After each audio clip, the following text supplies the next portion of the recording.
I'm in Chagall Guevara. Maybe you've heard of us. Hey, this is Steve Taylor. You're listening to the True Tunes podcast with our good friend John Thompson. Hey, y'all, it's Mike Mead. Hi, friends. Dave Perkins. Again? Hi, this is Steve Taylor. Take two. Hello. Hi, this is Lynn Nichols, and welcome to True Tunes.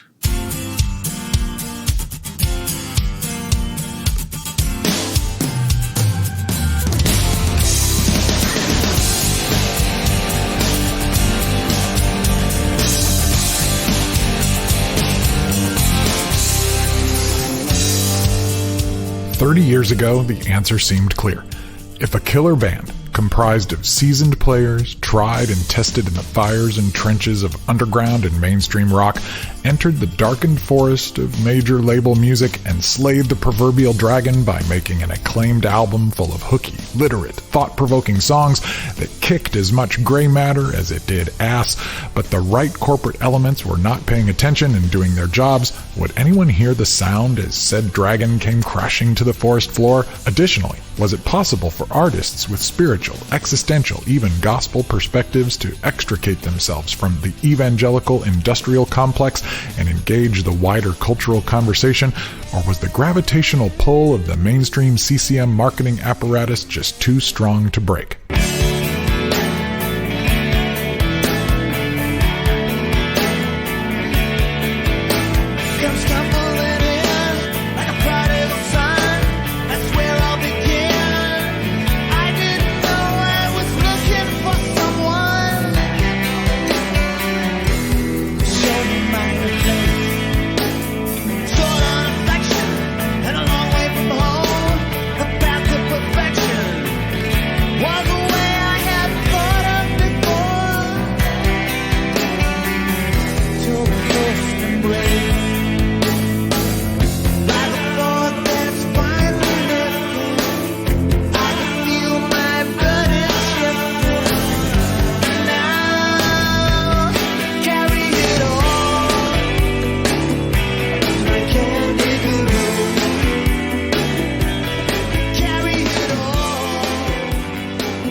Hello, I'm John J. Thompson, and welcome to the True Tunes podcast. Chagall Guevara, the ostentatious Nashville band made up of members from Philadelphia, Colorado, New York, and elsewhere, may have proved a few things with their spectacular self-titled debut LP and their rousing, rare live shows, as well as their stunning commercial failure and abrupt end, namely that revolutionary art, as the band's borderline ridiculous moniker suggested they were determined to deliver, was simply not on the menu for an industry that evolved to deliver products to religiously oriented audiences. Hey, still play guy. How'd you get so good? Mysterious, so misunderstood. Hey, still play guy. How'd you get so good? Chef, January, in livelihood. Sweet on the seventh level. With the keys to the ancient door. You're the portrait of Gothic grace. The last is a little out of place. Rule your realm with falcon eye. You won't stoop down. Don't take no, you don't say please. You're still all show for the high fees. They still play guy. How'd you get so good? The members of the band were a virtual who's who of unknown legends. Dave Perkins cut his teeth in the Philadelphia area and went on to either play guitar, write songs, or produce albums for artists like Jerry Jeff Walker, Carole King, Guy Clark, Papa John Creech, Over the Rhine, and even Ray Charles. Guitarist Lynn Nichols had been a member of Phil Keaggy's band in the late 70s alongside Phil Madeira before finding work as a visionary, if not frequently frustrated, A&R rep and label manager in the growing gospel rock underground. And then there was Steve Taylor, the wiry, fearless frontman who found a slot somewhere between Elvis Costello, Graham Parker, David Byrne, and Mick Jones on the far left edge of the Christian rock world. Joined by Perkins drummer Mike the Mosquito Mead, who also played with Keggy, Rick Kua, and many others, and bassist Wade Janes, the unit functioned as a true band, feeling and sounding distinct from any of the members' previous projects.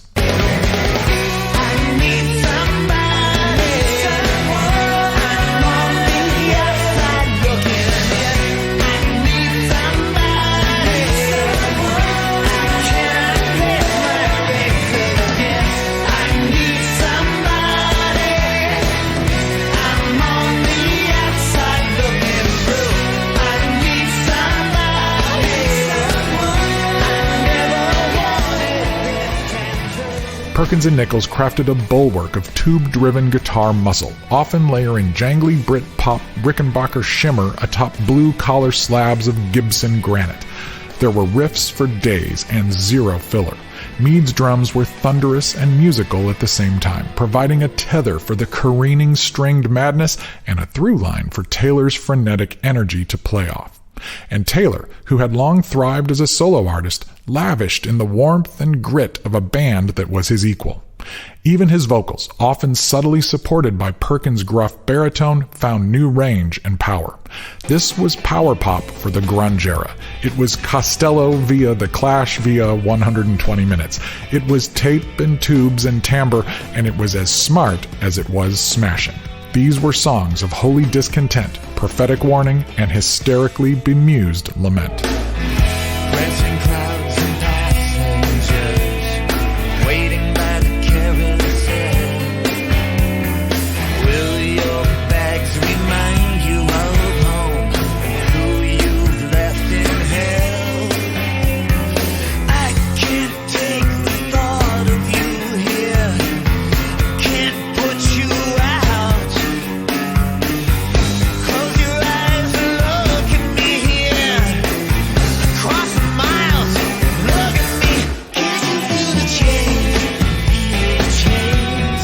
Can't you hear a voice behind the quiet? None of the members of Chagall Guevara ever intended to wind up making music for exclusively Christian audiences.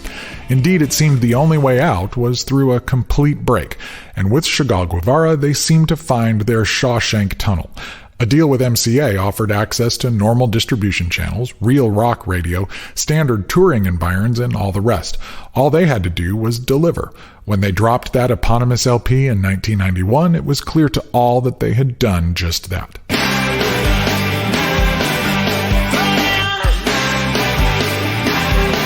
Let it burn. Lose yourself.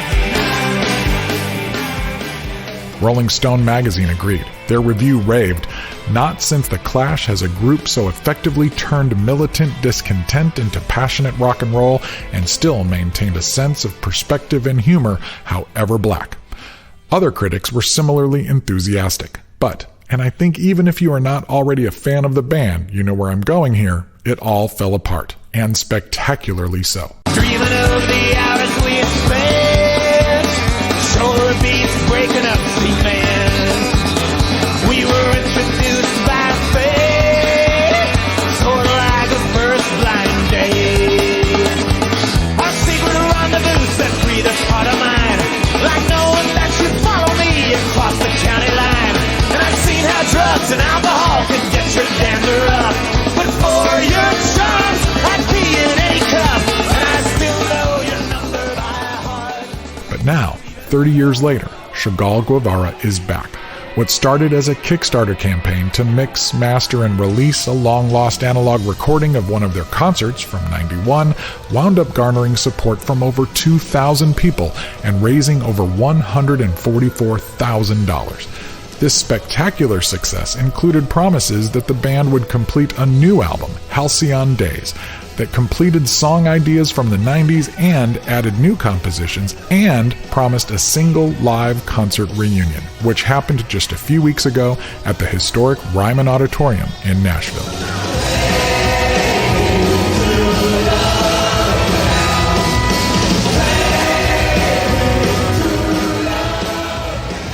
So, again, even if you're not already a fan, hopefully you find the story of a failed band from 30 years ago generating this kind of excitement at least somewhat compelling. What is it about this group that has people so excited? What might their failure and ultimate success have to say about what we all long for from art? And knowing that there are probably other young artists out there working hard to craft compelling, thoughtful, culturally vibrant music as if their lives depended on it, what might we be able to learn from this story to help tomorrow's revolutionary artists? And what about a 6-year-old kid watching this band at Cornerstone 91 and having his little mind blown to the point that all these years later they credit him as being the one who kept the flame burning when the band seemed to wish we'd all just stop talking about it? We found that kid and got his thoughts too, and a bit later in the show, we'll crank up the True Tunes Jukebox, which we have loaded up with records from another of Steve Taylor's fabulous, glorious, perfect failures, Squint Entertainment. Thank God some guys just don't know when to quit.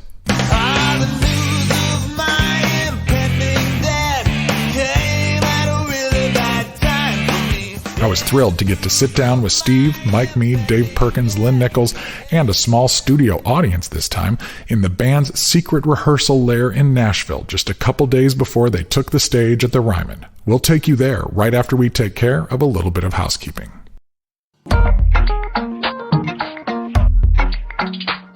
Hey there, I'm Mark Feldbush from Columbus, Ohio. I'm a Patreon backer of the True Tunes podcast. I've also left a rating and review of the show at Apple Podcasts. It really wasn't that hard. It didn't cost me anything. But this show means a heck of a lot to me, and I know that reviews and ratings make a big difference when it comes to how and if others discover these conversations. Would you take a few minutes, maybe even while you're listening, if you're not driving of course, to leave a rating and a review? Even if you don't listen on Apple Podcasts, the reviews posted there push out the podcast to platforms all around the world. Oh, and take some time to tell your friends about the show. Let's drive the numbers up together. Thanks.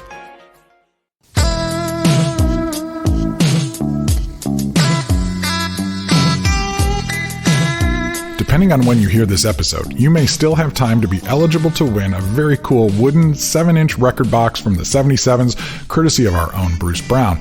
This box was a high-level Kickstarter reward when Low Fidelity Records did their amazing reissue of the 7 and 7 is More Miserable LP, and it will come with 2 super rare 77s-related 7-inch records plus a copy of my band, The Wayside's 7-inch record from over a decade ago, and a bunch of cool True Tunes swag, including one of our brand new enamel pins. There are some things you need to do to be eligible to win, like join the email list, follow our Spotify mix, and so on, but all Patreon backers are automatically entered twice. We'll hold the drawing at the end of July, so check out the show notes page for the details to enter and get in on this. And if you missed out, this is the kind of stuff we do to make it worth being connected with us. So get connected now and you'll be all set for the next giveaway. Hello. Hello. Yes. Is this David Perkins' residence? This is it. Is it David Perkins' residence? This is it. It is? Yes. Well, is he there? This is he. Is he there? This is he. Can I speak to him? This is he. David? Yes. As I mentioned, it's been over 30 years since Chagall Guevara released their one and only album. Since then, Steve Taylor went back to solo recording for a couple of albums and then started Squint Entertainment, which we will talk about a bit later. He also became a celebrated filmmaker and has been leading the film department at Lipscomb University in Nashville for several years.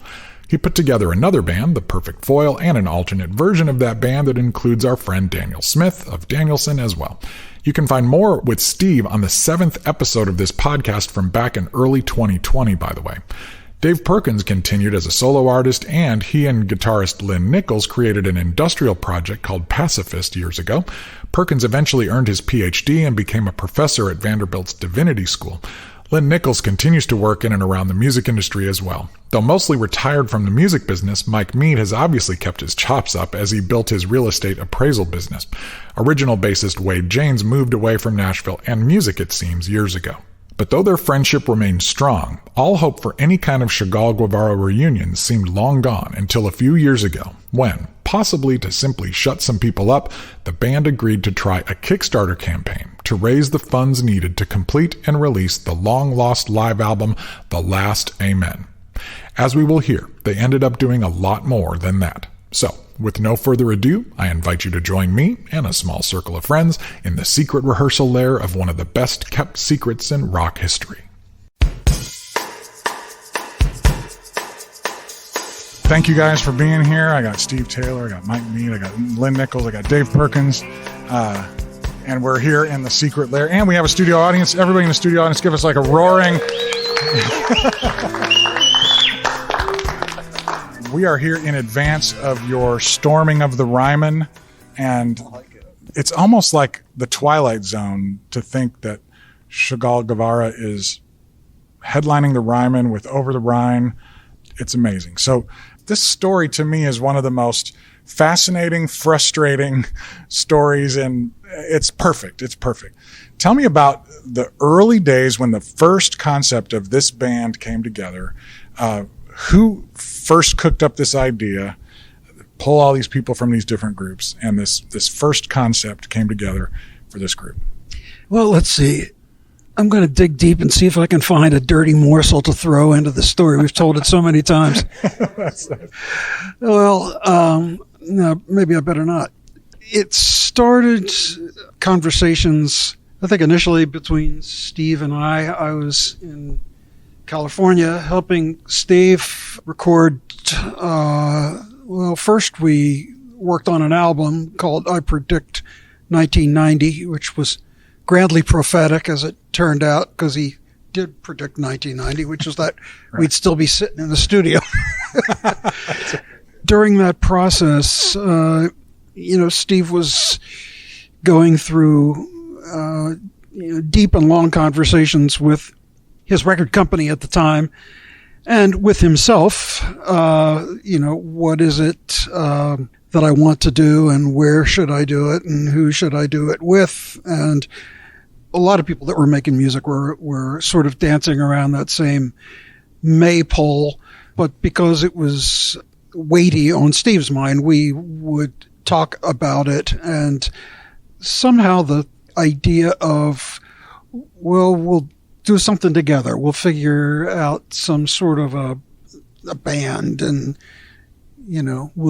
we'll go in strength, because philosophically we had profound similarities, not so much on a sociological or cultural level, but on a personal, existential level. We were in the same place, more or less. So the idea of, creating some art together was not outlandish. In and around that was lurking Lynn Nichols, who was a record company suit. Circling the source, spinning closer, traveling a course, coming closer. You pull me in, share your secrets. Soon we will be one. I'm getting closer.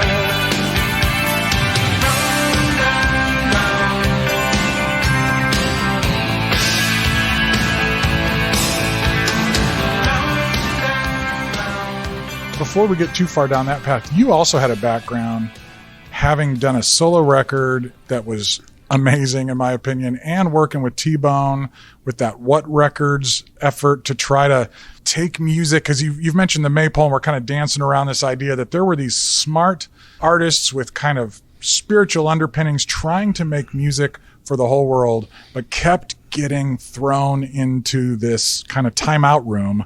And you had done that with What Records as an artist, and then you're working with Steve. I don't know, was there some kind of, were you taking a little bit of what you had learned or your experience as an artist and also bringing that kind of sensibility into what was going on with Steve as well?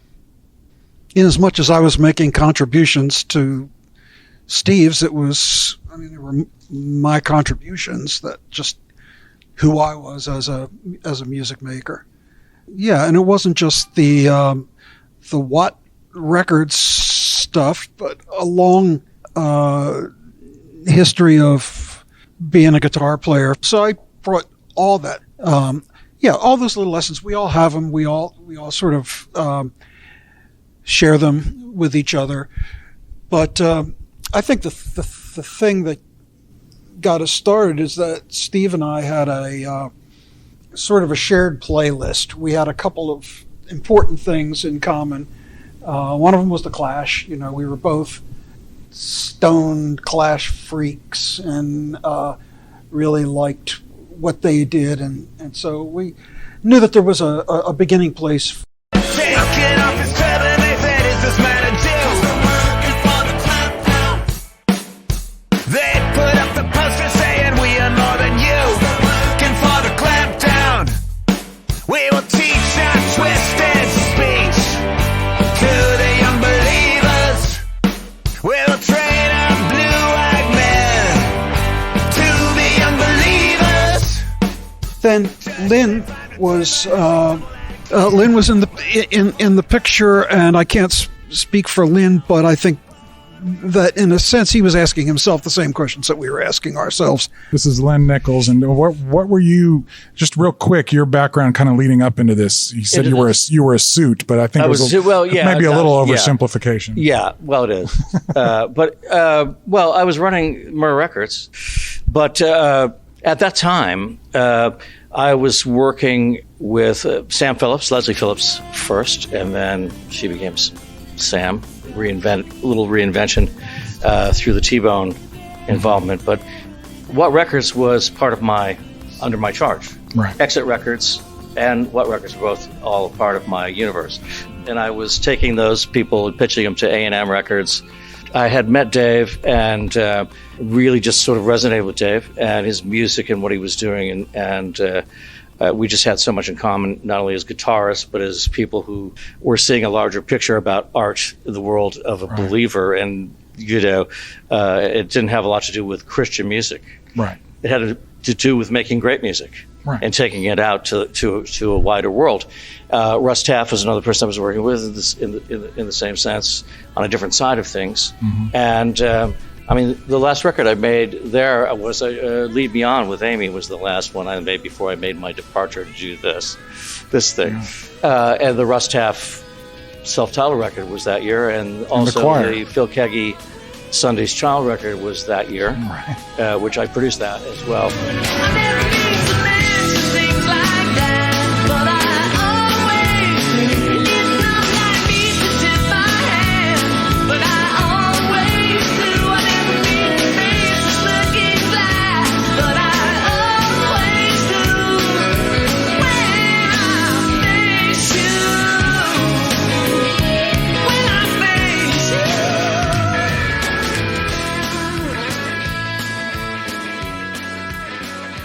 Steve, his label was throwing him out.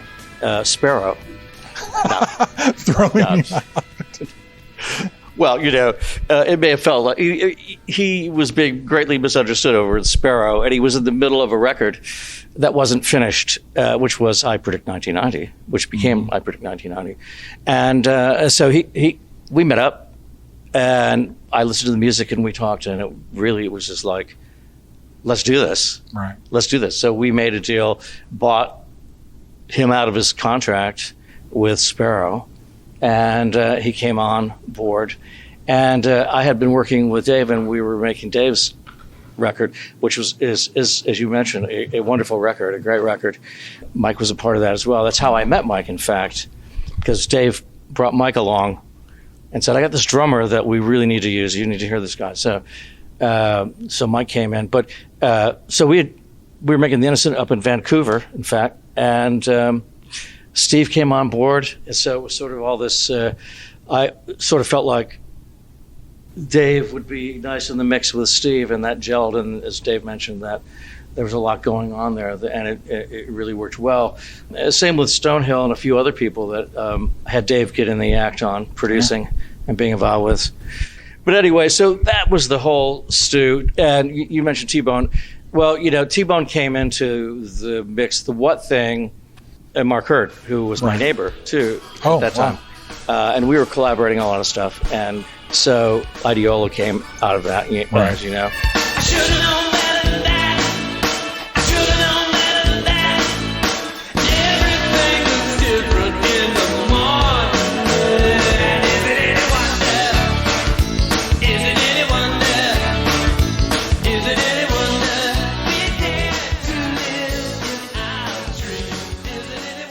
And T-Bone really, we brought him in to work with Leslie on what became The Turning. And then that's when she sort of reinvented herself and became Sam.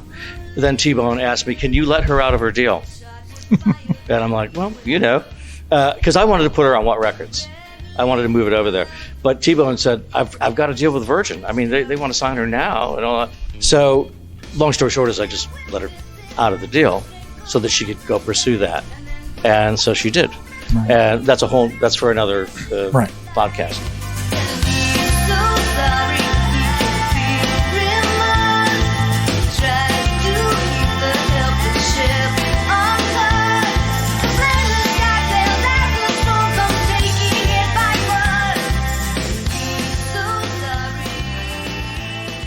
The what thing is relevant here, and we want to kind of segue into talking about how Chagall evolved, because what, if I'm correct, was an intentional effort to distance all of these artists and this music from the stigma of what had become a very big industry of CCM music. So What Records had Tony O'Kay, had Dave Perkins. It was designed to be that, right? Yes, it was, yes. Did it work? Well, you're still talking about it. So on a certain level, okay. I think it was it did a fabulous job. My vision for that and our vision for that wasn't fully realized. And it really gets down to a lot of things, but I mean, support of the label. We were able to sell this idea to the powers that be. And then when it comes down to sort of spending the money, and my whole pitch was, we're making so much money on Amy Grant. It's ridiculous.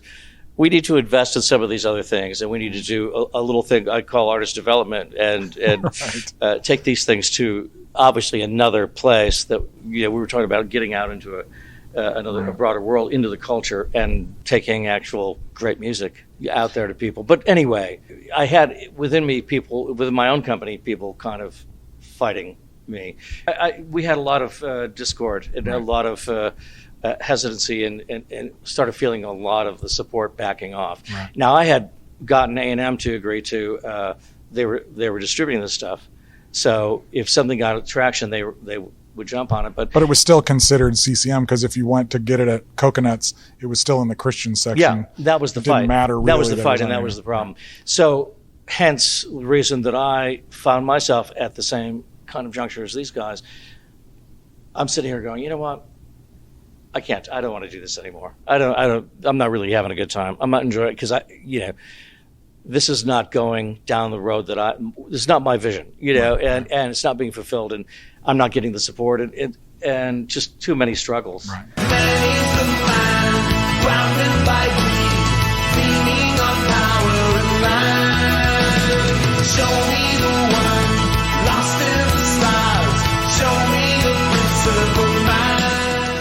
Steve, I know we talked when you were on the show a couple years ago about how you said, well, nobody wanted me in the mainstream, and these people signed me, and then they didn't want me either. And so tell me about the end of your years, kind of realizing that this Christian music bubble really wasn't home. What was happening that made you think, okay, I gotta get out of here? Because it seemed like you were having some success. I remember seeing you.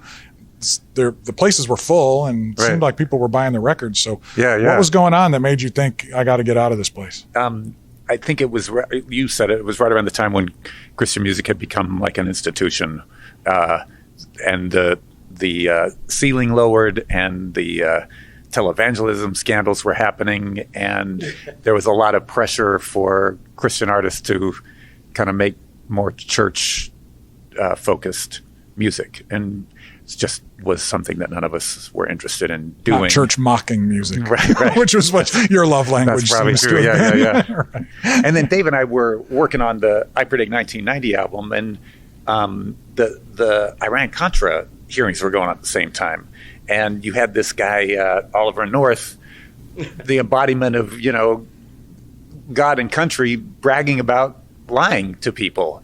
And it has so many parallels with today, I don't even want to go there. But it really disturbed me. And in fact, that was probably the thing that animated a lot of that album, was just like, I just had a lot of anger. So it was really exciting to think of doing something else. and doing it with friends that I trusted and had a bigger vision. And, and part of it was Dave and Mike lived in Nashville. Lynn and I were living in LA, and we decided Nashville should be the launching pad for it. So both Lynn and I moved our families to Nashville.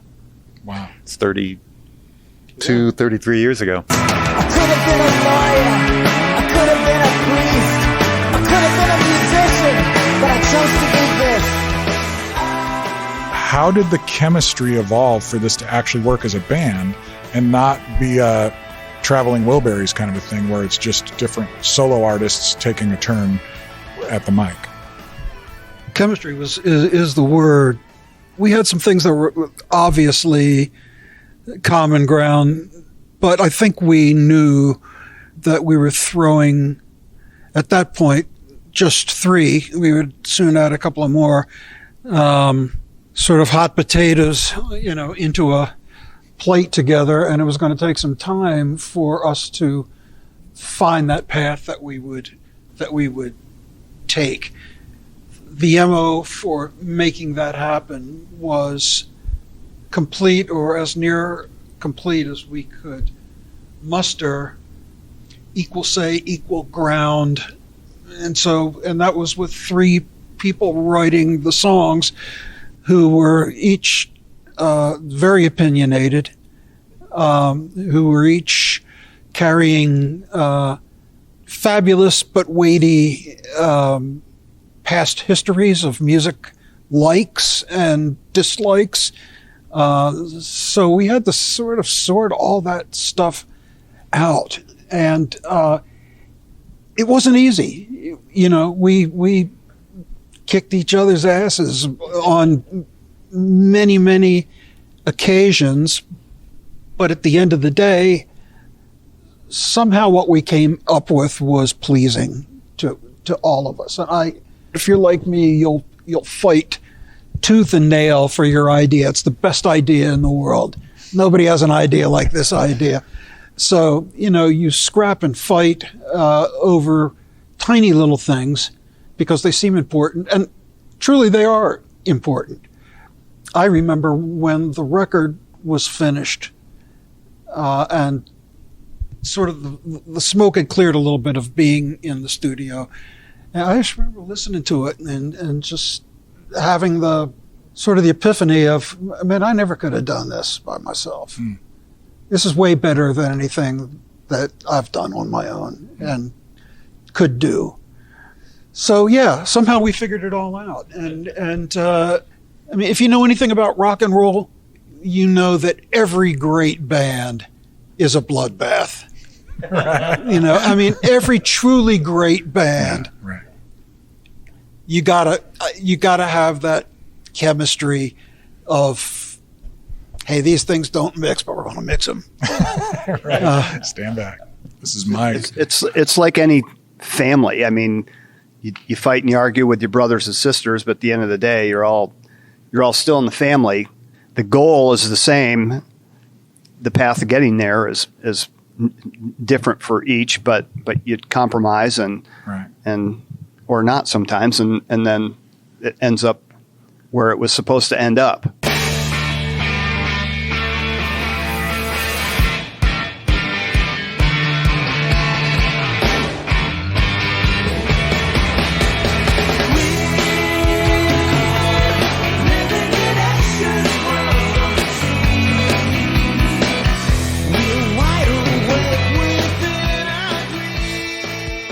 So Mike Mead, you came into this thing having worked with Dave in the past. What were your impressions? And what had been your background in a nutshell before that? And then as you came into a room with this kind of energy, what were your impressions and what was it like to join something like this? Well, Dave and I go back. I think Dave and I were the first of the bunch of us to have met. And in fact, Dave and I played with Rick Kua, and we ended up on a bus that had, I think, eight bunks and 23 people, and these guys from Switzerland, and these kids from California, and that was my introduction to like touring. And so, but I was, I was much younger and was just hungry to do more than playing clubs up and down the East Coast, which is what I had been doing. So met Dave. We did a bunch of shows with Rick, did one of Rick's albums.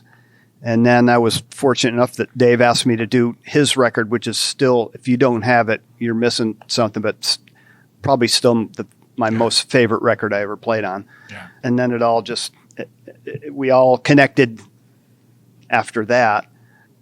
Mike was one of those unlikely finds or coincidences, whatever you want to say, that sort of didn't make a whole lot of sense at first look, but is really the foundation of the band. We'll be right back with more of my conversation with Chagall Guevara after this.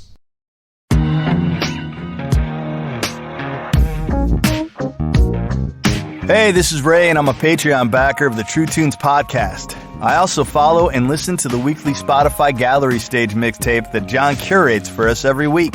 And boy, is it eye-opening. Every week, usually on Wednesdays, the mix is updated around 40 songs from brand new releases to deep cuts, and from across a wide range of genres, including rock, Americana, indie, gospel, blues, sacred music, soul, and more. I've discovered tons of new songs and artists, and have been reminded of things I love from long ago. It's also great to hear a mix that blends up great music that is just good, beautiful, and true. You can find the mix on the front page at truetunes.com or on the show notes page for this episode. And if you follow it, it will live there in your Spotify browser and update automatically every week. And don't miss the massive archive list, where all the previous lists get saved. It now features over 5,000 songs. And as great as Spotify is for music discovery, please support the artists you love once you discover them. Thanks.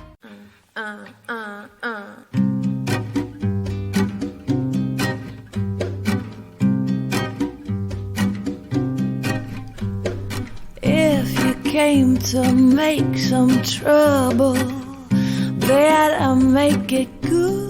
I can't wait to get to Over the Rhine's Nowhere Else Festival this Labor Day weekend. Located about 45 minutes outside of Cincinnati, this homespun musical family reunion will feature sets by Carl Hayes, Courtney Marie Andrews, John Fulbright, Iris Dement, Vance Gilbert, Carrie Newcomer, Ben Sully, Nikki Lerner, Carolina Story, Willie T. Taylor, The Wine Tree, and of course, Over the Rhine. There will also be special food options, readings, art experiences, and more. Head to nowhereelsefestival.com for ticket options and details and make your plans to join us. I'll see you there.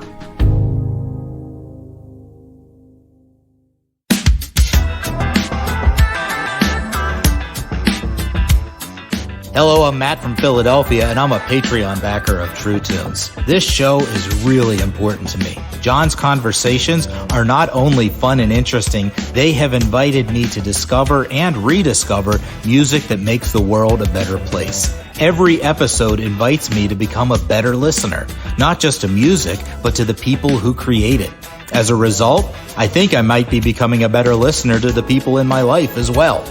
I know that my $5, $10, or $20 per month goes a long way toward helping with the costs associated with producing and distributing a show of this caliber. And yes, the rewards are cool too. We get early access to new episodes that we can download in a higher quality audio format, as well as invites to exclusive backers-only Zoom hangs and some special swag and stuff. Check out patreon.com/truetunes for more information or to join me and the rest of the Patreon tribe. Thanks. We're back with Steve Taylor, Dave Perkins, Lynn Nichols, and Mike Mead of Chagall Guevara.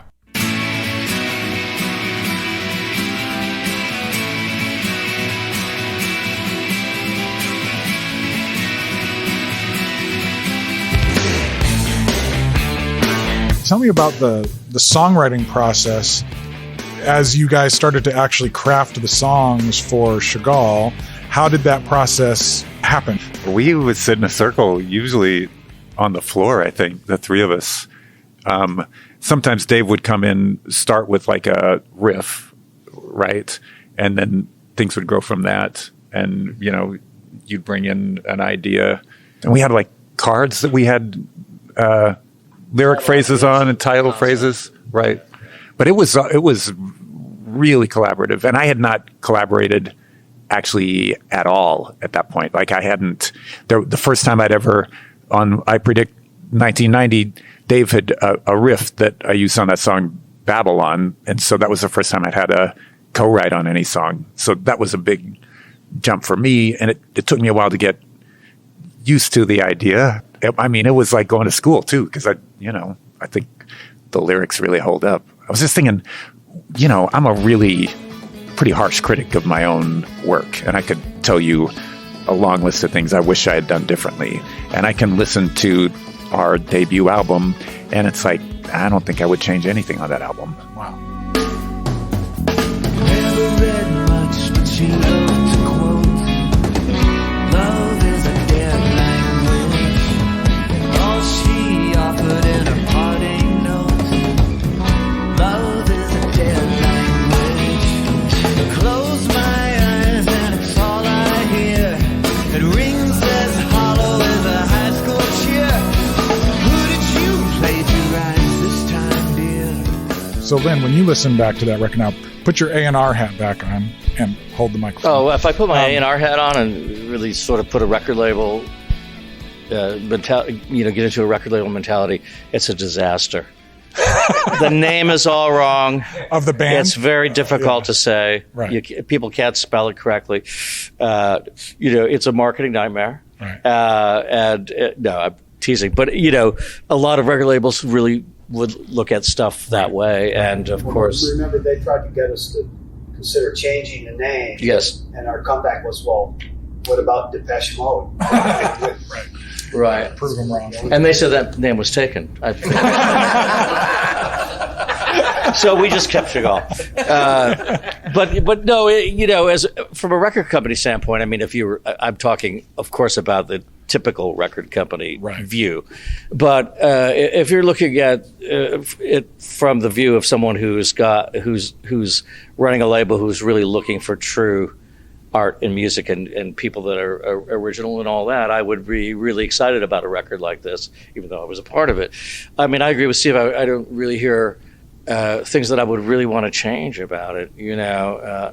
We spent a lot of hours, as Steve just said, banging heads in a very good way. It's sort of the we would be at the Pancake Pantry, and we would close the place down some days. I can remember Dave coming out to LA, and we were in a hotel room there, and then we were at somebody's beach house that wasn't ours, but we somehow got to use, and we were sitting on the floor there. And usually Dave and I each had a guitar in hand, and we were just kind of going, playing each other things, and then, oh, this would be cool, and just kind of really gelled.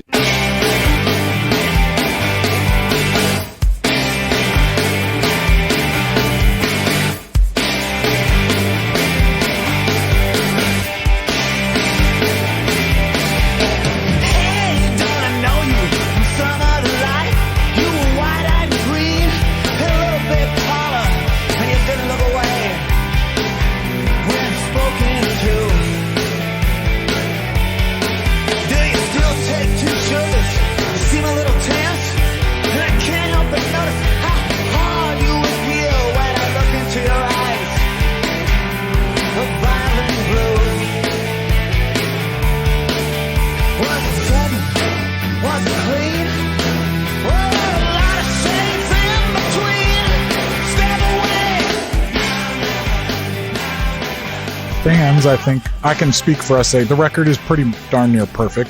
You guys love it. So why once again are we talking about this? Why is it so impossible for you got a major label, so you've got the machinery, you've got the moment where that kind of music is actually popular and people are playing it on the radio. You got a great record. So what happened? Why is it that there's dozens of fans instead of millions? Yeah, that's a good question. That's what my wife has asked often. But I part of it, there are practical answers there. We had a really tough time with our record label, initially when we went in, everything was fantastic, and it often is when you get signed. But MCA was really in the process of wanting to do something in indie rock and in college and all that a lot, and they were really, putting us in the forefront of all that. But then they got bought out as our record is about to release, and so the entire staff of people are no longer there that were our champions and our friends, and the people that signed us were on the way out. As they were on the way out the door, they rang us and said, well, you better be prepared to be dropped from the label because everybody's fired. And the weird thing, and as you may know, we didn't get dropped, weirdly, because, well, I don't know why. Really, to be honest, I'm not sure why we didn't get dropped. We wanted to get dropped because everything was chaos, and their focus was Bobby Brown, at that time. And the people that were coming in were all R&B oriented people, and they're looking at us like, what are we going to do with you guys, let us go, perhaps, but they didn't. They let a lot of other bands go, didn't they? Yeah. But we, for whatever reason, they advanced us money to make another record, and we didn't want to do it. And we finally came to the point where we tried to figure out how can we get off the label. And we had been talking to an attorney who was suggesting that, one of us need to go do it. He can't go in and talk to them because then they're going to say, well, you're going to sign them to someplace. We want, we're not going to do that, or we want a big chunk of that, or whatever. So at the end of the day, I got the short straw, I guess, but I went out and eventually we got off. But to go back and say, why didn't things happen? Well, that was a part of it. Our management company, in retrospect, we were kind of pushed toward, by the label, toward this management company called Lookout Management. And Elliot Roberts, who's no longer living, and at that time he was managing Neil Young and Fishbone. Who else was he? He was Bob Dylan, Tracy, Joni Mitchell, all these people. He'd written. He's part of writing rock history. This guy, except that he was a complete disaster. I mean, he got to the point where, his people at the office, his partner, would call us when we were supposed to have meetings and say, I haven't seen him in a week. I don't know where he is, And, we had some issues with drugs and marital issues and a lot of things that were troubling. So we had a very bad time of it with him. We kept saying we'd fire him, but he wouldn't even know who we are. I don't think, maybe. And at the end of the day, we didn't realize that Lookout Management was actually a warning. Either. We saw that later, hindsight. So that was a problem because we didn't have management. We passed up. We didn't really get to tour America on the level that we wanted to. We did a lot of clubs and a lot of stuff, but we didn't really get to do it on the level we wanted. This guy kept turning down stuff for us. It's like, there were gigs coming up, but he would say, no, I don't want you guys on that. I don't like the look. I don't want you associated with whatever it was, And after a while, it's like, we don't care, We just want to go play. Let us go play. So fortunately, we had a separate management team in England, so they were much better at getting us stuff going on over there, and so we had a lot more traction in England, and consequently, we went on the tour with Squeeze, which was a wonderful time. But it just there were so many things stacked against it all working, and we're all like grown-up people with kids too, so it was just very difficult to keep it all going forward with all this against you. 7 years of hard luck coming down on me from the Florida borderline up to Nashville, Tennessee. I'm working every joint you can name, Mister, every honky tonk. Along come Mr. Yankee Slicker saying, baby, you what I want. I want you to sign your contract. I want you to sign today. Gonna get lots of money working for MCA. Let's talk about The Last Amen, that show. What can you remember? Let's just set the stage because we finally get to hear this thing. What was the thinking going into, recording, multi-track, analog tape, like that? that's not like what, these days doing a live record, it's not that hard to do. But back then, this is a lot of effort. So tell me about the show, the night, the venue. Just give us a little bit of context for Yes, what it was a club called 328 Performance Hall is downtown.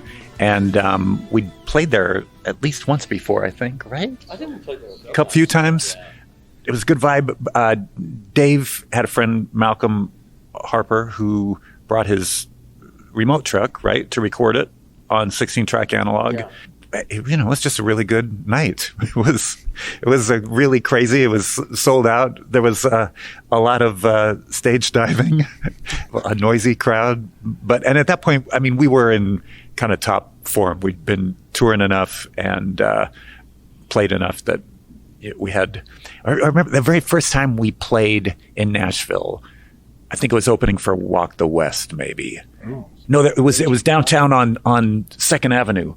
There was that place that's not there anymore, right? And I remember my wife, and I think, not even Ace of Clubs. It was like something. It's not even there anymore. And I remember my wife, I think my wife thought we'd made a mistake.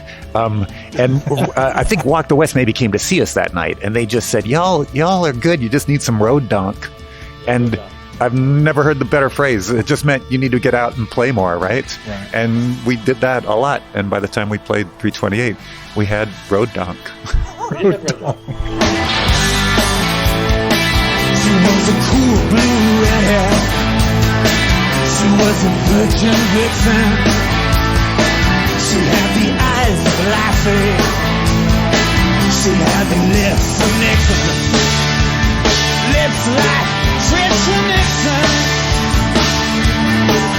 She was sideways plants out of continental self, and I knew she was the devil herself. It's a box too young to a study. Come on, it's a good love life. She said, pardon me, mister, I should. We should talk another love. Have you ever been hooked, sister? When you listen back to The Last Amen now, and it's been mixed and it sounds so great, what kind of memories does it evoke for you of the show? Do you have pictures in your head of playing it? Do you remember the stage diving? I remember the show very well. That night, it's I want to go on record to say that was by no means our best night.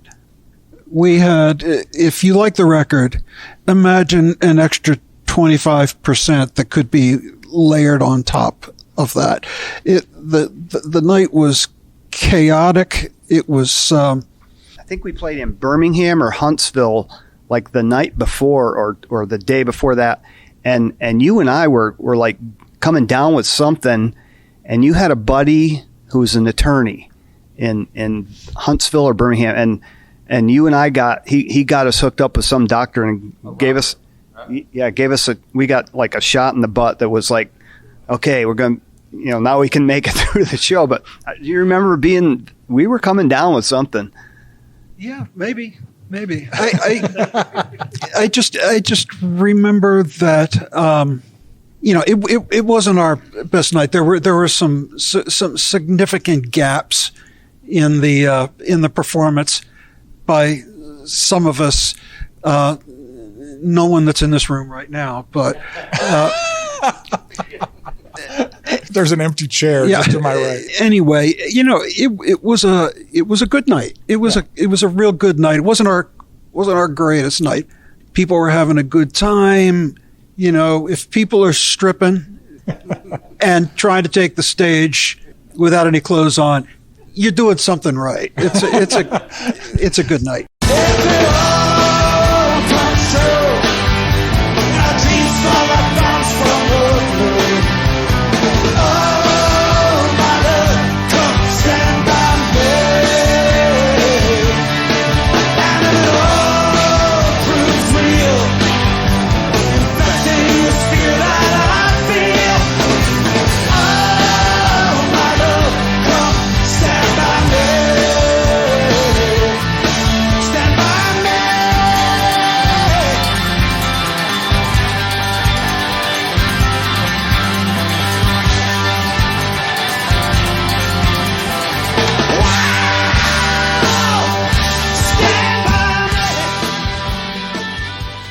Now, when you just did this Kickstarter to like come up with some money to finish this record and put it out, you kind of knew it was going to explode like this, and you were going to... I didn't. Was it really a surprise? Because it wasn't a surprise to me at all. I'd never been part of a Kickstarter campaign, and so the question is, well, me to them, what do you think? I mean, how much do you ask for? And they spit out a number, and I didn't voice it, but in my mind I said, yeah, fat chance. Nobody's gonna do that. 18 hours later, we're on to the next round. So I was surprised. Yeah, I was surprised. I was, right before we did it, I thought, I think we could probably make it eventually. But yeah, I was nervous about it too. And when you added the stretch goals, it said, oh, we'll make a new record if we get this level. Oh, we'll play a live show. Right. You thought you wouldn't have to do those because you wouldn't hit those goals? Yeah, because were you really ready to do it? You're huffing on your own fumes. Like it's... yeah. Well, I think we enjoyed the fact that it went so well so soon that we just started dreaming bigger, and it was a lot. It ended up being a lot harder to get everything done than I think initially thought it would be. But it was, we finally made it. The thing for me was the sudden awareness as people are writing back in, they're making their contributions and they're writing, sending us notes. We had never toured the United States. Right. I had no idea that the music we made, I knew it was good, in my opinion. But when I read the comments that were coming in from people that were contributing, it really took me aback. And I was surprised that the music had impacted people's lives as they were telling us that it did. That was the best thing about the Kickstarter experience for me, was that, I still get a little buzz over it. Yeah. Well, over 30 years, there had been several instances where somebody, we had this live record that was all done, and somebody was going to pick it up and they wanted to release it on this label or that label, or, I'd heard it before. I'd heard it for 30 years. And finally, I said, it's like we painted a picture that was this really good painting, and then we just stuck it in the attic and nobody's going to ever see it.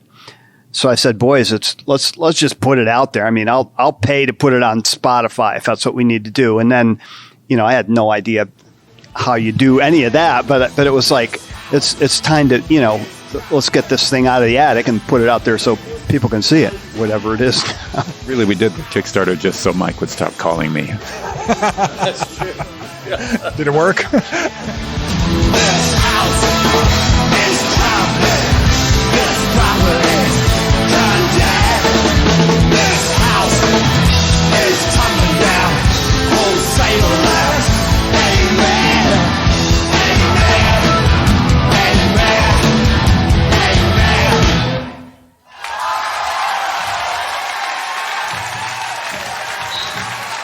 Thank you. We're going to step away from my conversation with the guys for just a few minutes and crank up the True Tunes Jukebox.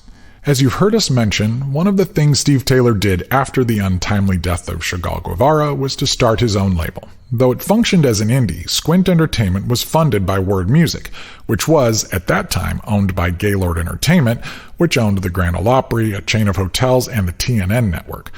The mission of Steve and his gang of co-conspirators was to sign and support artists that, though they may have come from the community of faith, were excellent enough and savvy enough to function in the real world of the music industry. One of those groups would release an album and single that would become one of the biggest songs in the world in 1998. So, let's drop a couple of these pogs in the slot here and see what kind of late 90s goodness we can dial up.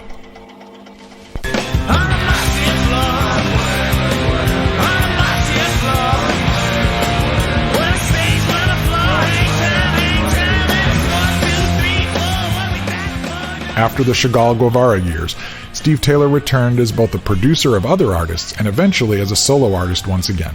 His 1993 album Squint is one for the ages if you haven't heard it. After that album, and a live follow-up, Taylor dug into film production work and started Squint Entertainment toward that end. One thing led to another, and in 1997, with funding from Word Entertainment, Squint became a record label. Taylor's idea was to take what he had learned as a solo artist and as a member of Chagall Guevara on a mainstream label and as a producer and apply all of that to the development of artists who, though they might come from a spiritual or even Christian perspective personally, intended to create music that would speak to the entire culture and not merely the evangelical subculture. The harvester is near. His blade is on your skin. To plant a new beginning. Well, to let the cut begin. But I need love. It is patient, it is kindness. I need love. One of the first projects Taylor produced and released through Squint was the self-titled album by an alternative pop group from New Braunfels, Texas called Sixpence None the Richer. Sixpence had been working in the underground for several years at that point and was connected to a failing label when Taylor got involved. The results were immediate. Chief songwriter and guitarist Matt Slocum dug deeper than ever, and vocalist Lee Nash found an entirely new realm of expressiveness and emotional resonance. On balance, the album is a dense, dark document of the trials and travails of a young group struggling to survive an array of challenges, both global and existential. In the middle of the beautiful maelstrom, however, was a brief clearing, a sweet, romantic ditty that the band would not have included on the album if Taylor hadn't insisted. This next song is called Kiss Me. It's the first single off a record that came out on Tuesday, so you can get it anywhere, and we're very, very excited about it. So this is called Kiss Me.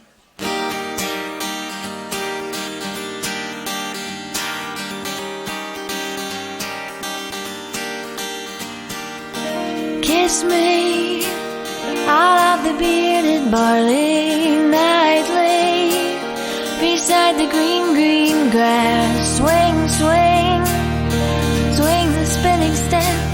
You wear those shoes and I will wear that dress. Oh, kiss me under the milky twilight. Kiss Me, which I still believe is far more sophisticated than most people realize, absolutely leapt off that album, propelled by some key film and television placements, but ultimately transcending all of that. It peaked at number 2 on the Billboard Hot 100 chart and was a global hit. Right out of the gate, Sixpence had crafted a rich, meaningful album and had scored a massive commercial smash. Squint had a major hit on its hands. Sometimes, though, that kind of success can actually be a different kind of curse.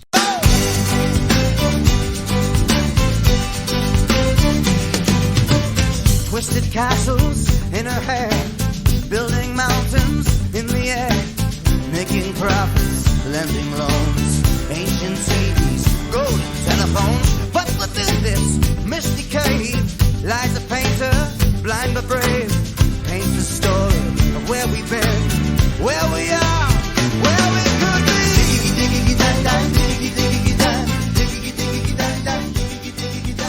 Through contacts at A&M and Word, Taylor and his team discovered an eclectic Brooklyn-based folk rock band called Burlap to Cashmere that were already packing clubs and coffee houses in the Big Apple and had already signed with A&M. Burlap's Stephen Delopoulos and his cousin Johnny Philippidis incorporated expansive Orthodox gospel ideas into their spirited music in ways that felt much more in common with world music or jam bands than anything related to contemporary Christian music. Squint agreed and saw the potential to develop them on a wider scale.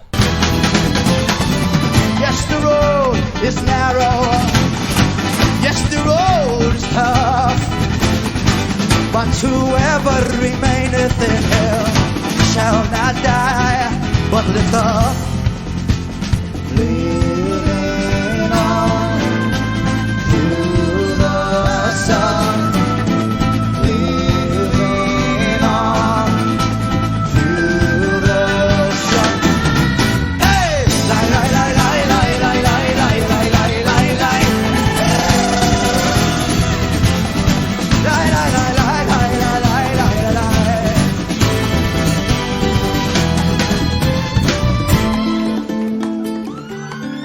I remember meeting the Cousins, along with other members of the band, the first day that they spent doing interviews with Christian media in Nashville during GMA week that year.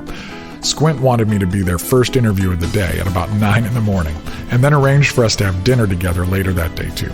I remember getting together with them at the Hard Rock Cafe to eat, and they were completely freaked out by the day that they had with Christian media.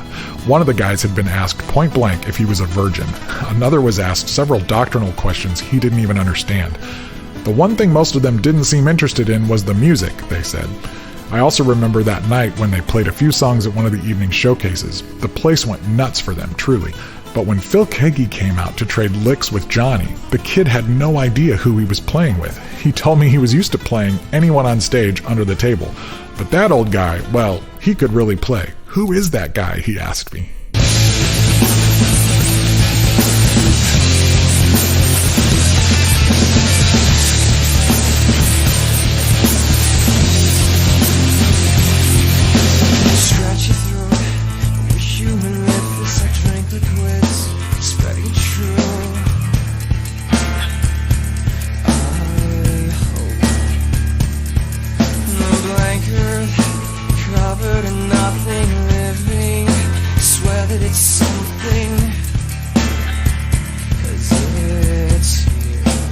Another band that Squint came alongside was a post-grunge rock trio from the Chicago area that had played our Upstairs at True Tunes Club a time or two. Chagall was a killer young band with absolutely no interest in ever being known as or presented as a Christian rock band.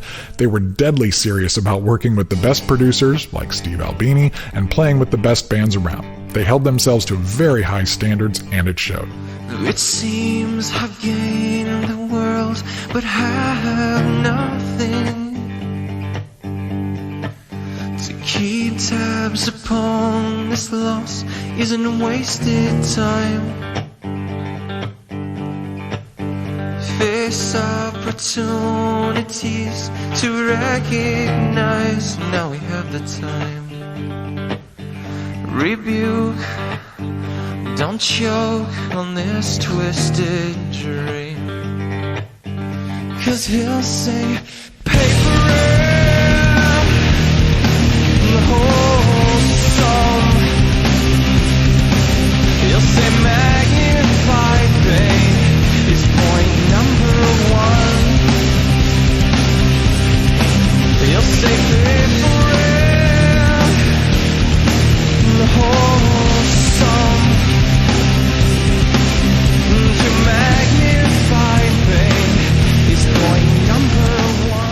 Comprised of brothers Pete, Sam, and Joe Loeffler, they released only one album for Squint, called Point Number 1, before moving to Epic Records. They're still active today, having sold over 6 million albums and maintaining over 2 million monthly listeners on Spotify.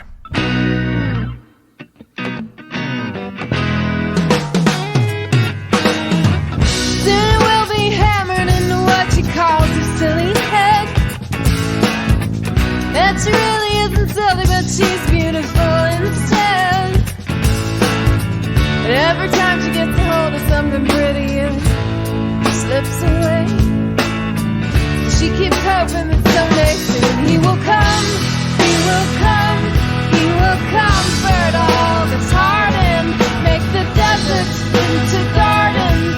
We all will see his face.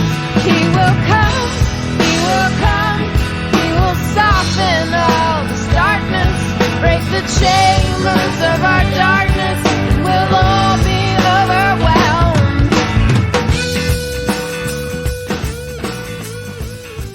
Another highlight from the early annals of Squint was the 1999 album Everyone's Beautiful by Waterdeep. Hopefully you heard my full conversation with Don and Lori Chaffer on the podcast. If not, go look it up. But after several indie projects and having built a devoted underground fan base, Squint was definitely able to help Waterdeep get to another level in terms of production and style. Millennium model of young, strong Christian men. I've been great since birth, there's no need to pretend. We break out from whatever break a bend. The rules broke fools, no jewels but good friends. Comprehend what I recommend. Keep an eye on your ends. Right. Baby tried to get me for my dividends. Cop collect, Uno got the mic check. They want my number, I'ma say, wait a sec, what the heck? I'ma be on Wisher and La Brea, next to BK in the house full of prayer. Express the real and real to real, transfer to tape of mine about rhyme for reasons other than trying to gain a title. I'm no idol, but a living word like survival. Mark my words when I speak it, my decision's final. Looking for some light, but you don't know what to do. You try to get a little bit of LA simple, but it's very expensive. It's very expensive. One of the most frustrating near misses for the Squint team must have been the insanely cool hip-hop collective LA Symphony. That group, comprised mainly of Flynn Adam, Uno Mas, Cookbook, Joey the Jerk, Charlock Poems, now known as Serene Poems, J Beats, B Twice, and Pigeon John, had released an indie project before connecting with several people at Word and Squint, including Dave Palmer, and spent a ton of time and energy working with the label on a really cool project called Call It What You Want. Oh, is he crazy? I spend my money too fast. Hip-hop survivor, you know I get it live. And when I'm playing ball, I'm still getting pick last. Move my words through the beat like a cheap taxi driver. But that's alright, baby bubba, I'll be making some cash. My heroes are De Niro, Pacino, and MacGyver. And you gon' call me Pigeon John, and I'ma call you not. Use my thoughts when I spit and I get deep like a dive. Ooh-wee, jump up like a chimpanzee. Little ladies wiggle and come see we. Little dribble, the riddle is symphony. Bouncing on the waves in the great throne sea. Cookbook, he be getting the freaks. Every single day? No, every single week. See, this is the song that makes your girlfriend dance. And if you don't buy my record, I got my advance. So take a hike, Jack. Though official bootleg copies were sold by the band at shows, problems between Squint and its owners were starting to develop, and the album was never actually released. LA Symphony wound up signing with Goatee, where they released several killer projects, spawned numerous indie spin-offs, and continue to find new fans today. Pigeon John, in particular, who you've been hearing on our weekly mixes, is extremely prolific and extremely cool. Yeah, I'm up on the cloud, ain't coming back down. Feel it in my bones, gotta shake it out. I'm going harder than before, let me hear you shout. I run around the whole world, chasing that thrill from the bottom to the top of it and knock it out. I'm about to roll, steady on the go, steady shining brighter than I ever did before. When I'm up in the cloud, and I ain't coming down. No, I ain't coming down. Oh no, I'm the talk of the town. Generally speaking, during Squint's short lifespan, they had an amazing hit-to-miss ratio. The only core CCM project I can remember was the Christian ska band The Insiders, who had signed with Gene Eugene and Joey Taylor's Brainstorm artists after being discovered at one of the Generator stages at Cornerstone, before Brainstorm shut down. Squint picked them up, and their quick success gave validation to the label's model, providing space to continue developing innovative artists. Turn my morning into dancing again. You lifted my sorrow. I can't stay silent. I must sing for your joy has come. Regardless of how well you might think ska has aged, you gotta hand it to the Insiders as a band who knew their fans, knew their calling, and found a way to take their form of gospel music straight into the mainstream via tours and live shows as well. They were a favorite at the old Upstairs at True Tunes venue, to be sure. Fortune smiles on the land of plenty. Fortune smiles, thief at large. There's a thief at large, stealing us blind. There's a thief at large.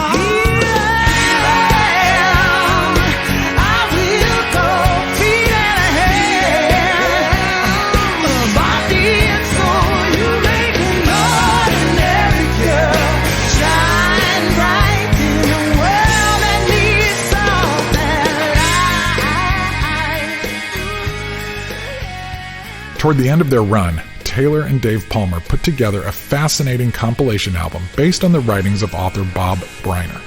Briner, a television producer and sports manager, impacted many artists in the Christian world with his book Roaring Lambs.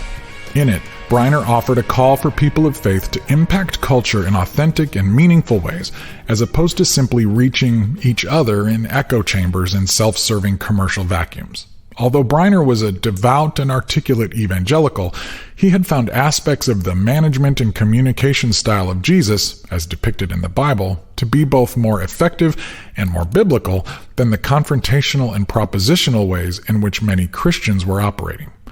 Taylor approached Briner with the idea of an album featuring songs and artists operating in this way, and Briner, who was battling cancer, enthusiastically endorsed it. I wish I'd known you and learned the way to walk the narrow path.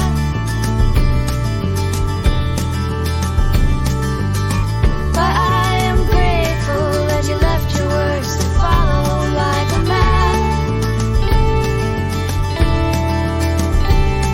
Within this dark land, you gave a land by which we might see, and we walk the ground that you showed, and we read the words in your book, and learn how to break our own ground. All the lambs will roar beautiful sound. That project, Roaring Lambs, featured mainstream artists like Over the Rhine and Vigilantes of Love, alongside Sixpence, PFR, Jars of Clay, Ashley Cleveland, Burlap to Cashmere, Steve Taylor, and some amazing collaborations, including Charlie Peacock with Ladysmith Black Mambazo, and it made one of the most eclectic and interesting compilations of the era. Fruit of the Spirit, love, joy, peace, long suffering, goodness, gentleness, self-control, faithfulness, patience, kindness, generosity. South Africa and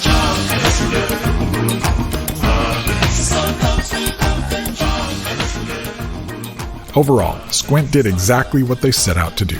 They found great artists, invested in them, worked hard to keep them out of the ghetto, and largely succeeded. So, what do you get when you operate a label that generates hits, including one of the biggest songs on the planet, and manages to see success in rock, rap, pop, and alternative music? You get destroyed. The ownership behind Word changed once again, and the new owners pushed Taylor out of his own company. When a band is as hot as Sixpence, you just know that the suits are going to show up with their money extraction machines. As eloquently as Roaring Lambs articulated a vision for impacting the culture in an artful, winsome way, by 2001, Taylor was ousted, and Squint was effectively over. Word brought the name back later for a few projects, but the spirit had left the building. The way the axe fell on our heroes, though, is worthy of a scene in Spinal Tap.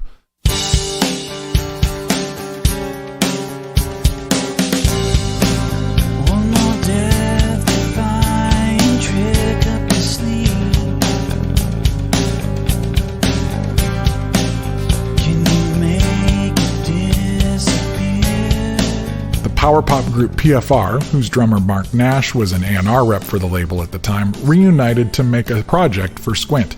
The band was on the road with Squint's head of promotion, John Butler, doing a promo tour supporting their perhaps prophetically titled Disappear LP, and the label's radio promoter, our good friend, the late Jay Schwartzendruber, was on his honeymoon when the label got shut down. The dream was officially over. Just like that, everyone was fired. It's no crime, it's no sin, just start over again. I'm okay that you're gone, you're all gone. I can't lie, it's okay that it worked out this way. I'm still here, and you're gone, you're all gone. I reached out to Dave Palmer to ask him what he thought as he reflected on the Halcyon Days of Squint these 20-some years later. Looking back at Squint, the thing that comes to mind most immediately to me is the sense of possibility that we had and the sense of camaraderie from our staff to our artists to so many people that supported us. And that it was really sort of focused around a certain point of view that we had that was validated. Not that it was necessarily a better point of view or a more noble point of view or anything like that. But it was just ours, and feeling validated with that, I think, gave us a sense of where our place was in that business at the time. From a broader perspective, one of the things that jumps out to me now as a memory was My wife, Michelle, and I were volunteer youth group leaders at the church we were at the time. And one of the young women, high school women in the group then had gone to Lilith Fair and saw Sixpence. And of course, I'd been talking them up for a long time. And she came back from that and just said, it was so great to see that band there because it made me realize that my faith goes with me wherever I am and with whoever I'm with. And that it's not something that I have to relegate to church activities or things that are, necessarily stamped with a certain message of faith or anything like that. And that's really, I think that's what we wanted, in a lot of ways, was just to validate for most of us on staff and so many people. We just felt like a little bit of the island of misfit toys in certain circles. And we just wanted to have that sense of our faith and our love of music to be validated somewhere else. And I love that in some way we were able to do that and make it work and see the possibility in that and share that all together. Kiss me beneath the milky twilight, lead me out on the moonlit floor, lift your open hand, strike up the band and make the fireflies dance, silver moon sparkling. So kiss me.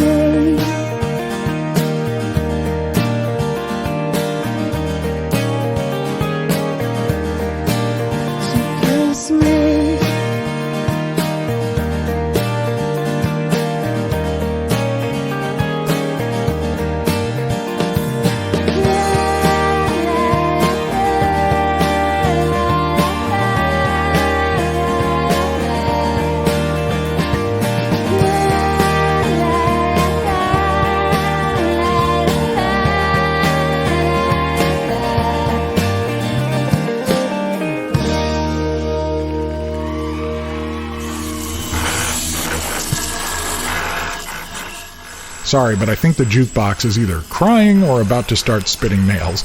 We better pull the plug and get back to the conversation with the guys. I promise you, there is a happy ending here. We'll hear all about it right after this.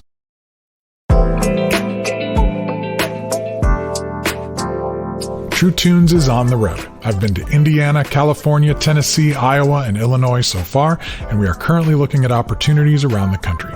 These conversations have been a lot of fun, with me bringing a turntable and some records and a guitar, and often finding artists or other special guests to join me.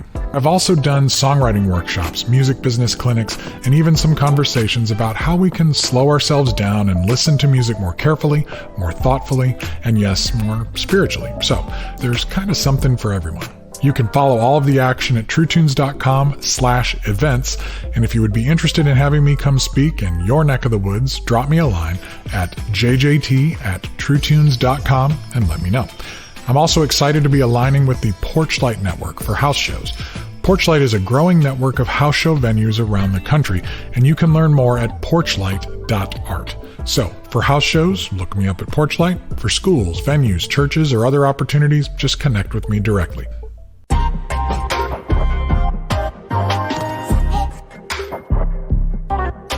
Hey, this is Ray. I'm from Birmingham, Alabama, and I'm a Patreon supporter of the True Tunes podcast. One thing I've done, and I know makes a big difference for True Tunes, is to sign up for the email list at truetunes.com. It may not seem like a big deal, and it is really easy to do, but it's more important than ever for them to be able to communicate with us without having to pay the middlemen like Facebook or Instagram. I have a feeling that John has some big ideas brewing, and having the ability to let us know is going to be pivotal to the success of those ideas. It's easy to do. Just find the link in the upper right corner of the homepage at truetunes.com and voila! Then, make sure to check for the confirmation message and respond. It can also help if you add jjt@truetunes.com to your contacts so that the messages from John don't get caught in your spam filter. Who knows?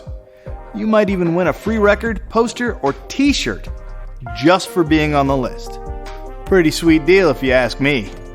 Thanks for listening. Okay, we're back in the secret rehearsal space of Chagall Guevara.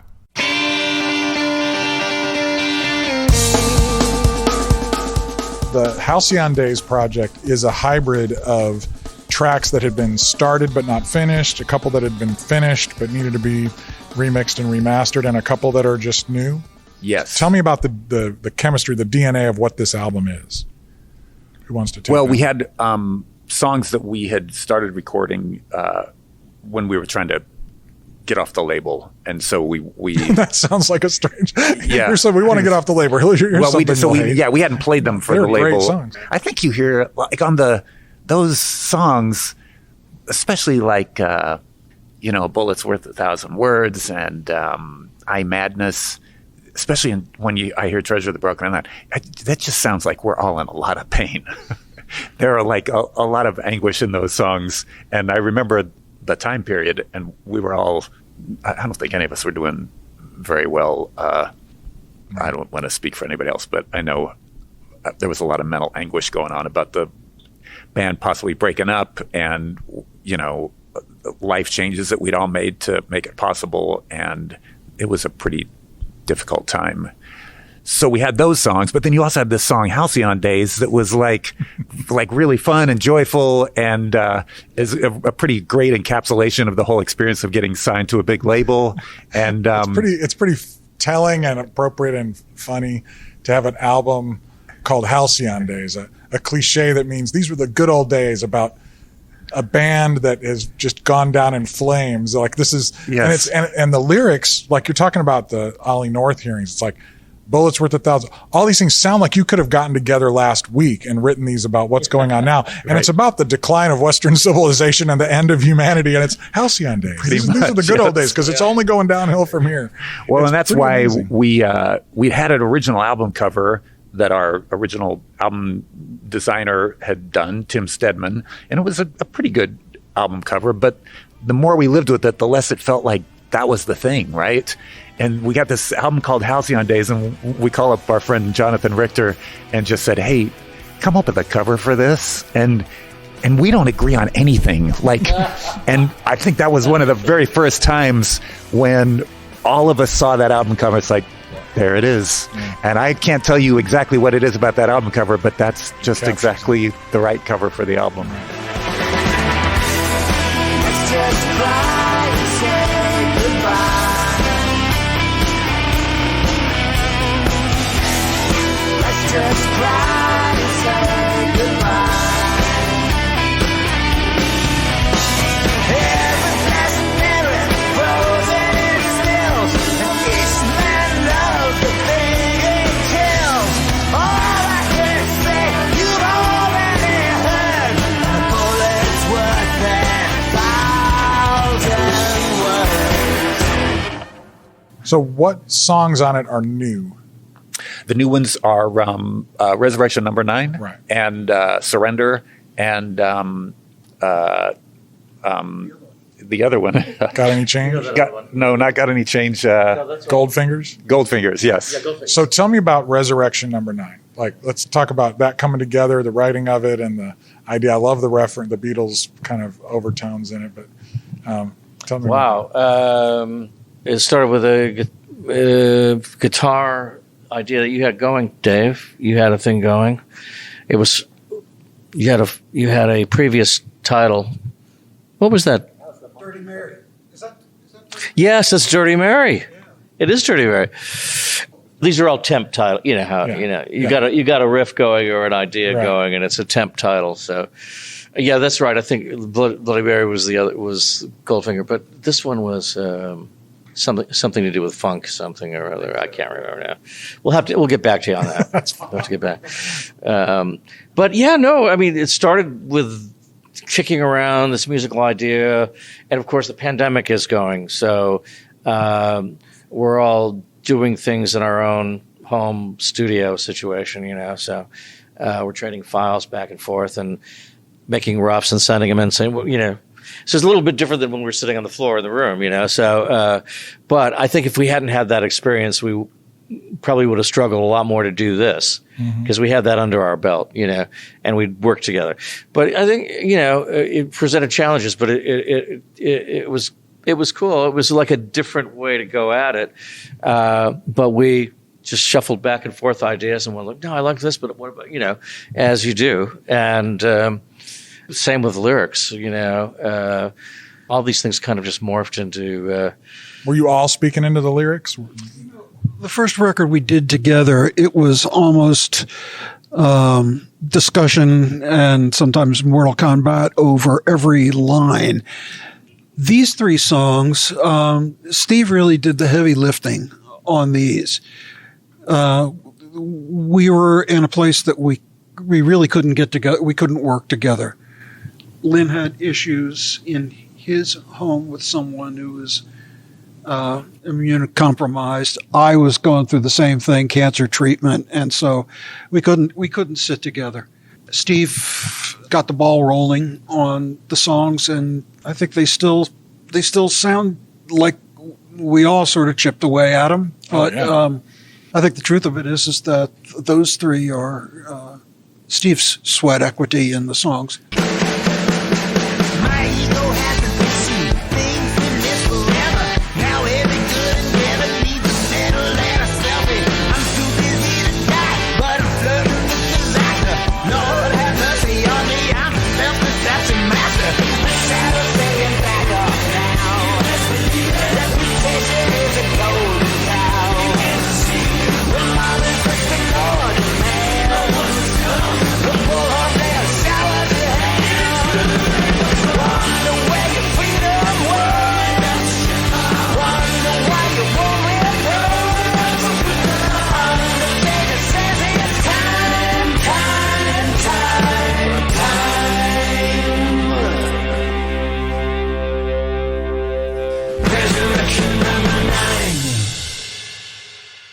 So, Steve, you mentioned how back in the day, the first time around, frustration with the compromised moral leadership going on, not necessarily just out there, but in here, in the family, and the people that should be maybe looking for better examples, and these are the examples we're given.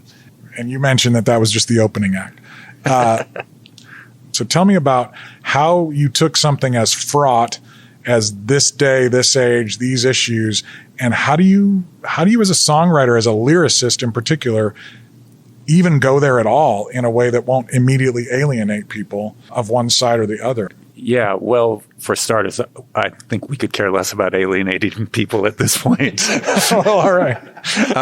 And also, where I might have been doing some of the initial heavy lifting on the lyrics, 2 things are happening. One is both Dave and Lynn are speaking into it and suggesting revisions, and so that's part of the process.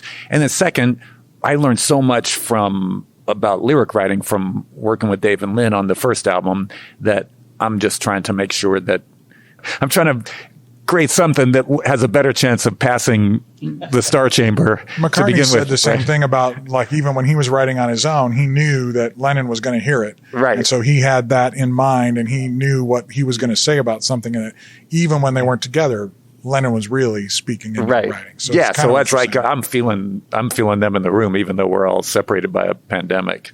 And the other thing that happened with the recording is we'd have some rough ideas, and I think maybe put a roadmap, but the songs really started when we recorded Mike's drums, because that was like foundational. And once we had that, the song started coming to life, because otherwise, Resurrection Number 9, that drum part he put together was awesome. In doing those, all I had was a guitar reference track. I had no idea what the song was going to be about or anything. And then, I'm used to being in the studio with Dave saying, "Hey, Mike, what if you did it this way? Or what if you put this one here?" And so we kind of were like doing that. We'd like put a track down, and we'd call Dave, and we'd send him the track or play the track for him, and he'd say, "Okay, try this." And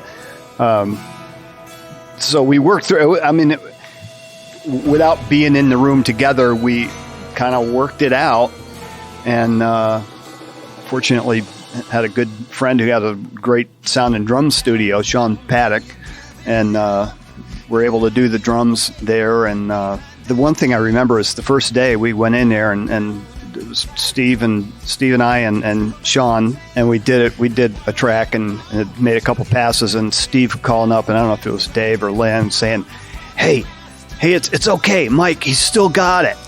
He's still got it."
Dave, you've been a producer of artists for a long time from a variety of genres. And when you, this was such a handicap. There was such a strange set of handcuffs placed on you, all of you, by this pandemic and this distance and the screens. And as a producer, and you listen now, you said when you listen back to the first album, you feel like you wouldn't change a thing. When you listen to this project now, do you feel like it hangs together? Do you feel like it's still got that DNA? Were you able to overcome the screens and the distance and somehow still breathe? And we overcame it just in sort of the bluntness of getting it done. You know, I mean, it took us so long to get it done. You know, our very kind, generous contributors, I think were being asked to wait too long for something that they had paid for. So we were definitely feeling the pressure. You know, I don't know. I don't know if it hangs together or not. These guys probably have a better sense of that than I do, but yeah, I don't know. I don't know if it's good. I don't know if it's. The first one was easy for me to appreciate. This one, maybe it's just that it's too new. It's too new. There's too much stuff going on. I hope it's good. We all put in a lot of soul power, spirit power, physical power. We did our jobs. We did what we were supposed to do. Yeah, it's just different for me this time. I don't know. I wish I had a good answer for you, but that's it. I think as people respond, that will have a cumulative effect in my appreciation for the record. I think this one I'll have to get to it through other people's ears. Well, I can tell you this story. Once we had finished, I don't know if we'd finished all of them or not, but anyway, I went back to New York to visit, and me and some of my old high school friends are sitting around having a beer, and I took a couple of them. I had it on a little USB drive, and so I took them out to my car, and I plugged it in, and I said, okay, you guys tell me which one of these songs recorded, 3 months ago, and which one did we record 30 years ago? And they couldn't tell. They thought they were all great, and so I thought that was kind of cool. I got a little different take than Dave. I think the album's freaking great. I listen to it all the time. It's okay. Like, I just keep listening and listening and listening to it. I don't know why. Yeah, because I'm really critical. I just love it, and I listen. I that's one of the reasons it's been fun to rehearse these songs, is because I know them so well now, and then when we get to that Treasure of the Broken Land at the end, that's like feels like the perfect ending to the album. And we were supposed to put Tale of Twister on this album, which is another song that I love, but I just couldn't figure out where it would go. We were trying to sequence it, and frankly forgot about it at first, and then it's like, oh, what are we going to do? We're supposed to it's like, I don't know where you put it on this album. So, yeah, I really like the album. My take on the record is that because Steve is critical and honest about his own work, the fact that he likes it makes me say, yeah, I'll defer. It's good. Maybe I'm blessed with a witness time. Maybe I'm cursed with imagination.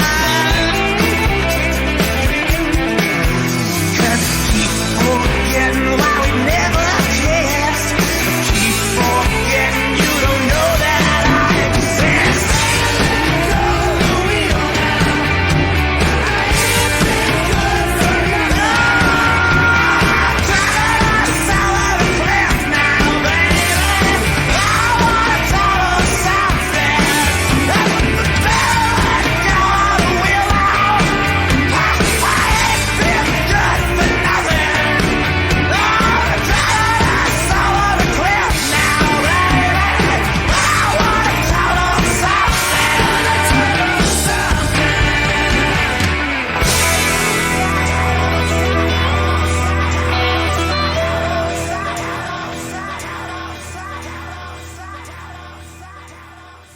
While you have the mic, hold on to it, because I want to get into a little bit of a philosophical question to kind of close this out. And it's so appropriate that you ended the album with a Mark Hurd song, because he's another guy who got caught in the gears, you know, stuck in a room that he probably didn't belong in, writing music that deserved to be heard by the whole world, but couldn't punch his way out of the bag that he was in. Dave, your position at Vanderbilt, you are working and thinking about, teaching about theology, art. You're a professor. You're a PhD in this space. I need you to put your professorial gowns on and help me a little bit with what can we expect art, music in particular, to actually do spiritually for us? Why is it that we're so hungry for this stuff that means something? Are we after something? We've been after it from the beginning. And the fact that we haven't pinned it down is a testament to the abstraction of that to which we're hoping something flies out when we're poking the bushes. But I think in terms of art, experience is the most powerful. It's more powerful than an intellectual gain or a theoretical question that seems to work its way toward truth. Art is all about experience. And with the gift of art, music making, picture making, storytelling, rhyming, whatever it is, in ways that are mysteries, each one of them, each methodology, each approach, we can combine those theoretical treatises with just an experiential toehold on something that's real. I think that's why I love doing what I do. That's a huge question, and I could probably give you a much better answer and a much more worthy answer for having been awarded the degree that I was awarded at Vanderbilt. But not this afternoon.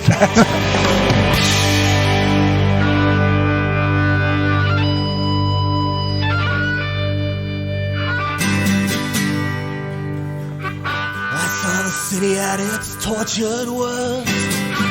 You were outside the walls there. You were relieved of a lifelong thirst. I was dry at the fountain. I knew that you could see my shame, but you were eyeless and staring. I woke when you called my name. I felt the curtain tear.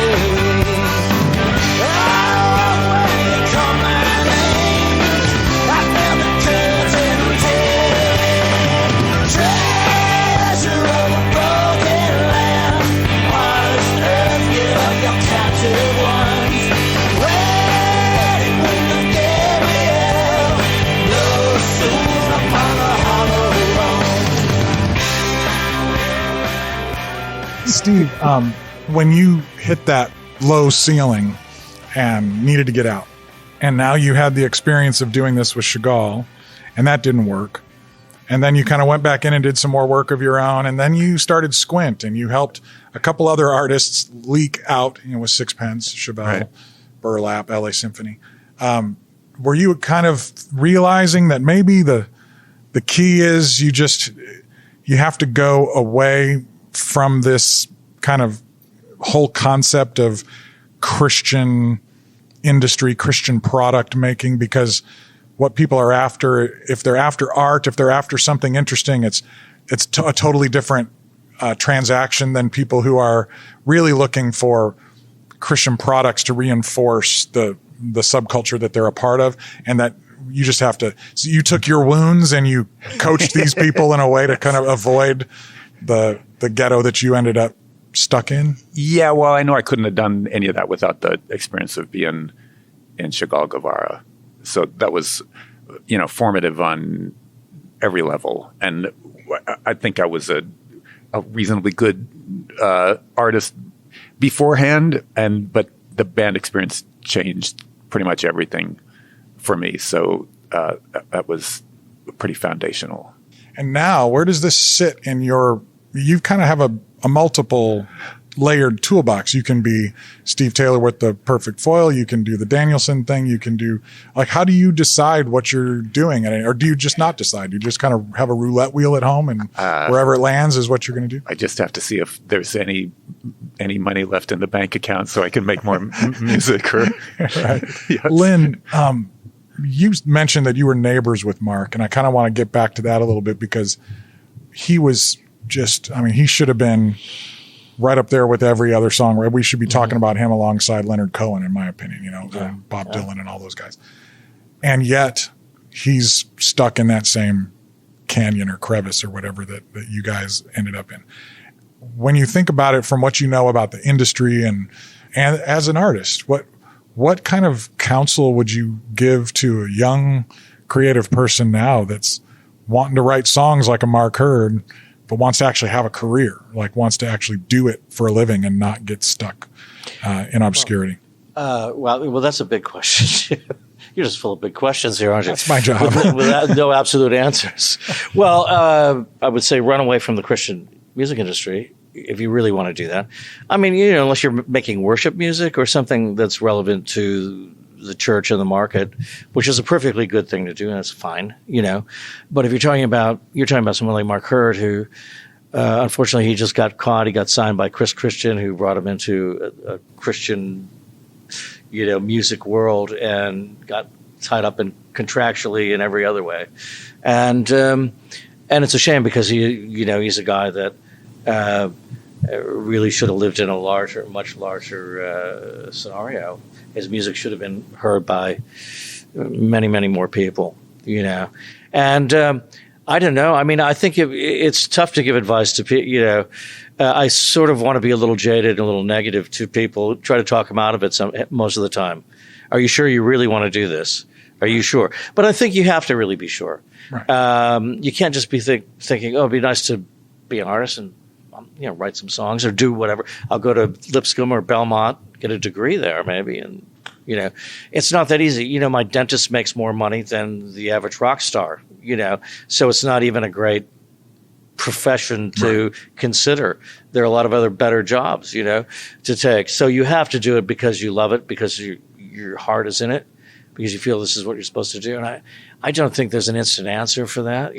People nowadays, you don't need to go sign with a record label necessarily anymore to do it. It's not bound by the, I got to sign with a label because I can't afford to make a record any other way, but now you can make one at home, and you can put it out yourself, and you can you can work it yourself, and you can do the social media and all that, which tons and tons of people have done and proven, and I think that prove that it works. And the challenge is still finding the people that will lean in when you're singing and are interested in what you have and to that's say. it, isn't it? Yeah, and I think you just got to find the audience.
Well, we got time for a couple of questions. Who's got a question from the audience here? Say your name and then your question.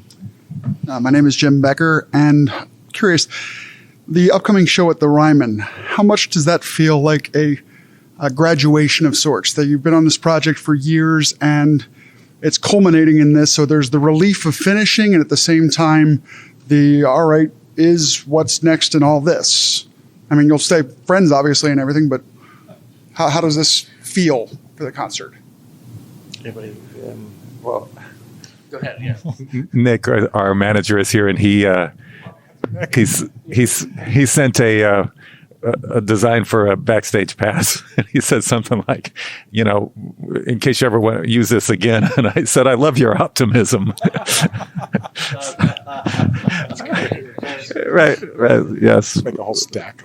We have a really good tour T-shirt that will debut at the Ryman, and it says on the back, Chagall Guevara Halcyon Days World Tour, and it's got one date on the left. That's nice. So, you know, we've had such a good time doing this. You know, who knows? Maybe there would be another opportunity in the future, but I don't think any of us are planning on that right now.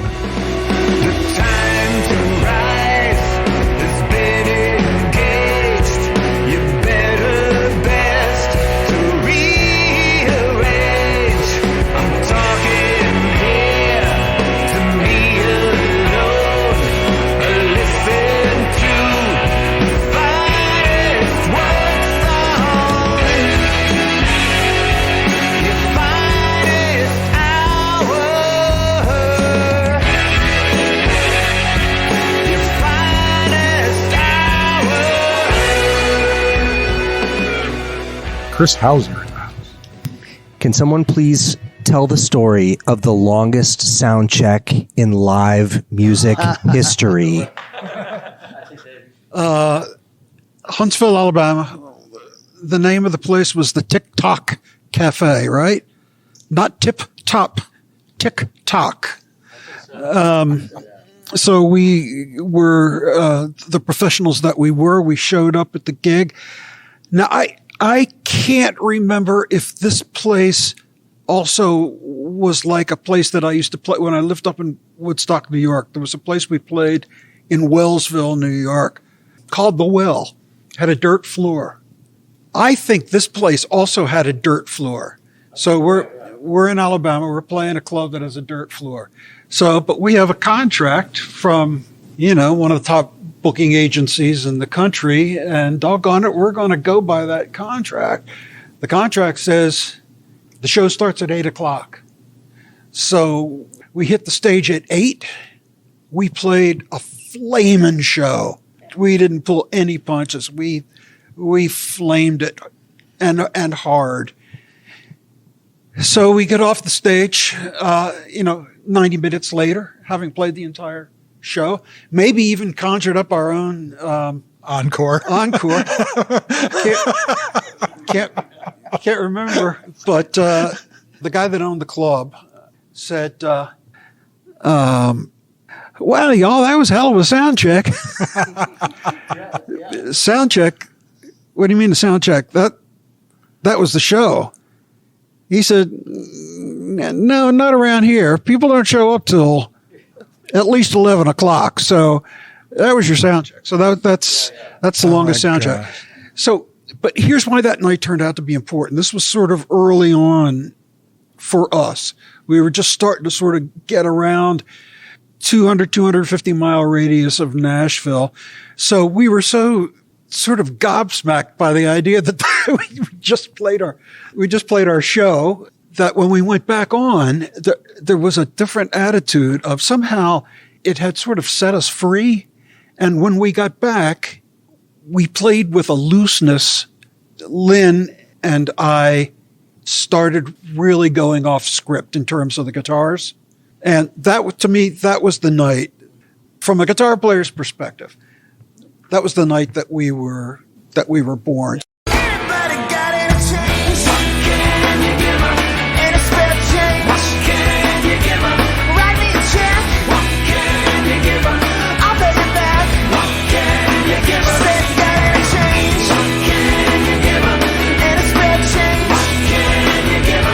I'll pay you back.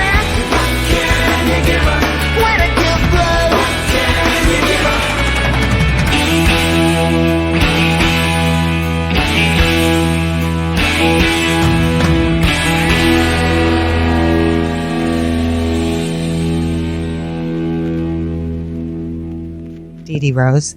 How did you come up with the name Chagall Guevara? We were in California. I'm sleeping on the floor at Steve's house on a blow-up mattress that wouldn't hold air. All kinds of things were floating through our conversations at that point. But hey, what about a band name? In my recollection, I sort of attribute the Chagall part of the equation to Steve's wife, Deb, who was a fan of Marc Chagall's.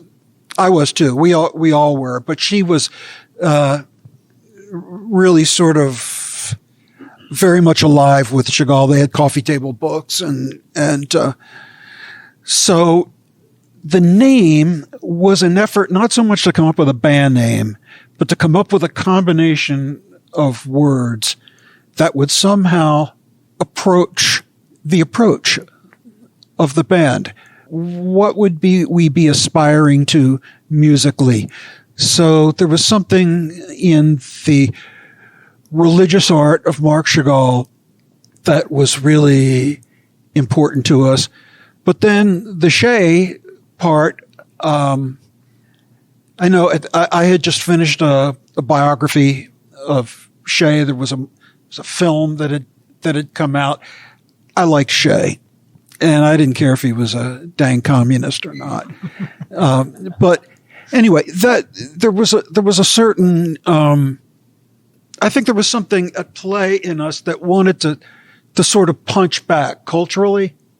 It's sort of a gross overestimation to say that we consider ourselves revolutionaries, but we wanted to go our own way, and we wanted to sort of leave, as he did, leave some things by the wayside and move out under our own sense of future. And so we put the two names together as a placeholder until we came up with a real name.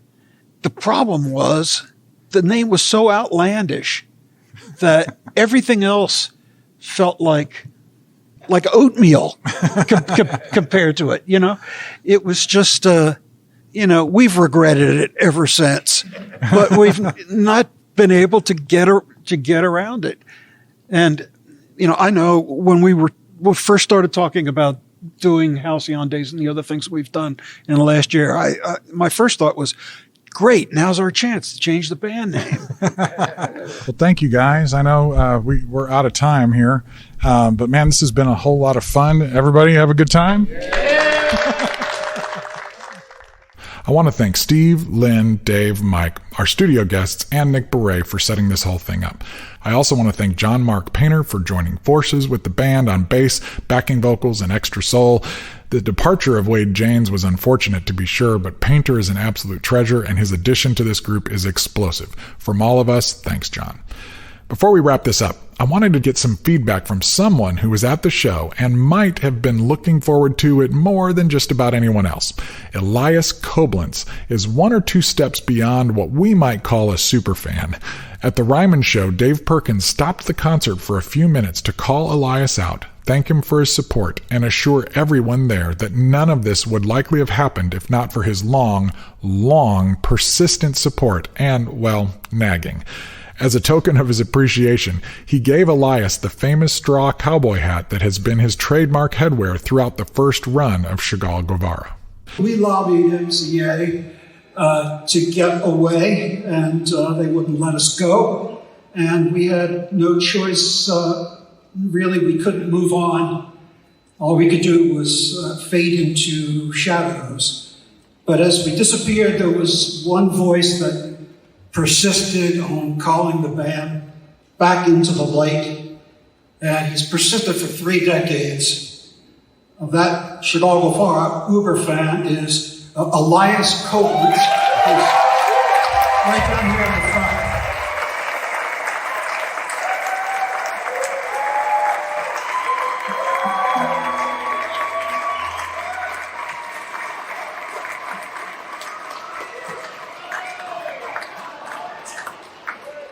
Elias, a lot of you know what this is. This hat was Well, I bought this at Texas Hatters in Austin when I was playing with Jerry Jeff Walker and put a lot of sweat equity into it, and then revived it in Chagall Guevara to provide a nice counterpoint to Lynn and Steve, who had tremendous fashion height. And so I wanted to give the working man a point of entry into our band and music. So I started wearing this hat, and it's in a lot of videos, a lot of photos. Elias, I'm passing this little piece of memorabilia along to you.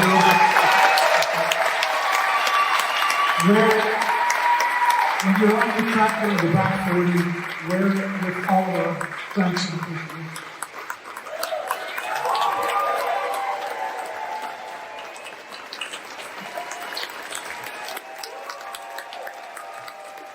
The day after the reunion show, I got to chat with Elias at the party for the Kickstarter backers, where I heard a bit more of his backstory. It turns out that he was just 6 years old the first time he saw Chagall perform at Cornerstone 91. That show changed his life. I can relate. He began writing letters to Steve, who wrote back. He got to meet him a couple times as a kid, then as a teen. He was there when we talked Steve into coming out of retirement to play at Cornerstone 03. Elias became an avid collector of Chagall VHS recordings, and then when social media took hold, he either joined or started several fan groups. He eventually got to know the other guys in the band, always asking them about the legendary unfinished songs, when they might play together, and how he might help. Finally, when the pieces started to come together, Elias was there and ready to help for real. He helps manage the Chagall Facebook page, helped to promote the Kickstarter campaign, and helped find and digitize some of the archival footage used in the campaign. So, yeah, he deserved that hat. I asked him how the show and the Halcyon Days project lived up to a lifetime of expectation. Here's what he had to say. You know, what Chagall Guevara has meant to me over the years has evolved as I have evolved. At first, it was just all about the music, because I was really young when I got into them. And then as I got older and I started to dig into what their lyrics were saying, man, they were saying some stuff politically that was just the polar opposite of what I had been taught growing up, and that opened the door of intellectual curiosity for me. And they were the only secular band I was allowed to listen to growing up, so they were the only band I could introduce my friends to and not be completely embarrassed about. And then I went through my own personal crisis of faith and came out on the other side as a non-believer, and they served as the connective tissue to where I had been and where I was going. And for all that, I've been forever grateful to them. And they're just a badass rock and roll band. So when something touches you in that many ways for that long, how could you not want to keep the flame going, right? And then as far as their performances last weekend, man, they exceeded my expectations. I was just blown away by how great they sounded, and the entire weekend left me feeling so satisfied on a multitude of levels. It was great to see fans get a chance to tell this band how much they had meant to them over the last 3 decades, to see them get that little sliver of respect they deserved long ago, to reconnect with my fellow Guevarians. But man, for me, the biggest takeaway is that now that the Chagall Guevara story appears to be like fading to black, the ending doesn't suck. It's gone from having this bitter, painful conclusion to this beautiful redemption story where there is recompense and rejuvenation and triumph and joy after tragedy. And these guys, for the rest of their lives, are going to know that Chagall Guevara did, in fact, make an impact in people's lives. And to me, that means everything. Thanks, Elias. And on behalf of all of us fans, thank you for channeling our love and passion for this music and these guys so well. You've been like a lightning rod, and it shows.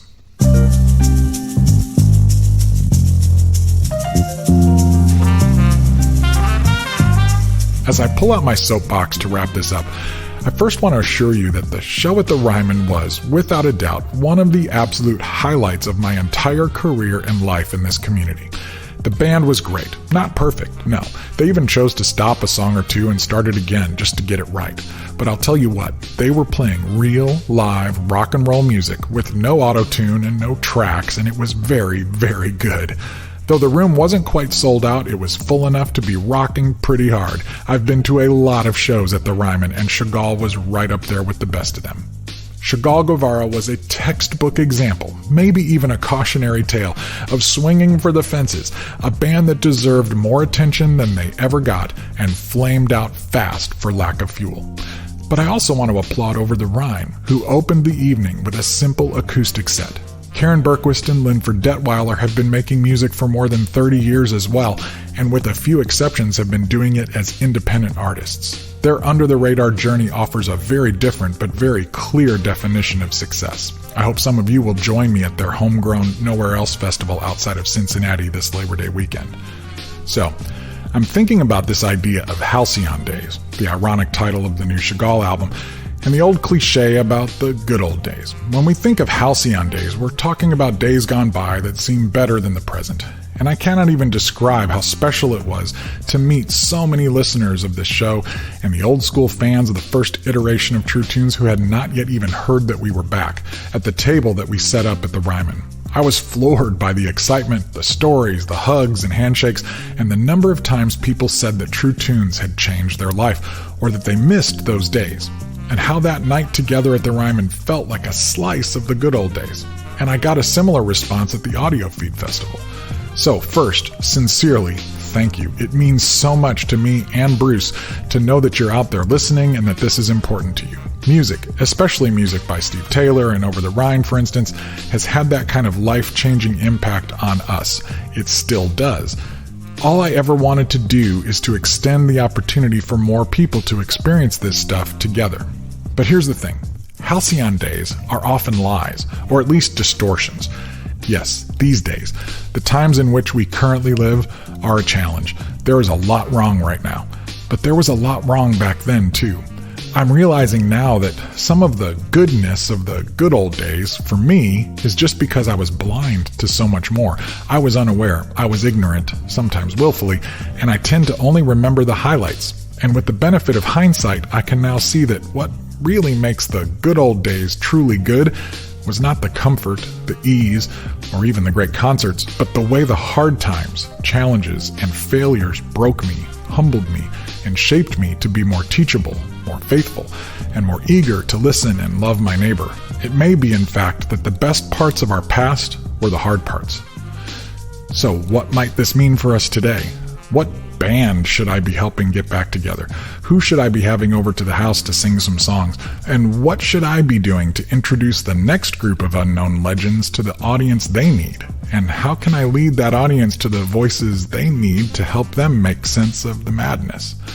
I think you see where I'm going. Almost 40 years ago, I saw artists like the 77s and Steve Taylor and decided I needed to do something about their obscurity. I wasn't satisfied with one event per year, but I failed, by and large. That version of True Tunes is gone. 30 years ago, a different crop of artists emerged. Maybe having learned a few lessons from seeing where people like Steve Taylor, Mark Hurd, and Dave Perkins had gotten stuck. And Over the Rhine, Vigilantes of Love, and others plowed some new fields. And now, here we are. It's less expensive than ever for artists to make albums, and they can keep almost all of the revenue from sales, but it's almost impossible for them to find an audience. So, whether you were with us and Chagall Guevara the first time around, or are new to this whole thing, here we are, stuck in the middle with you. I can't think of anywhere I'd rather be. Okay, I'm climbing off my soapbox now.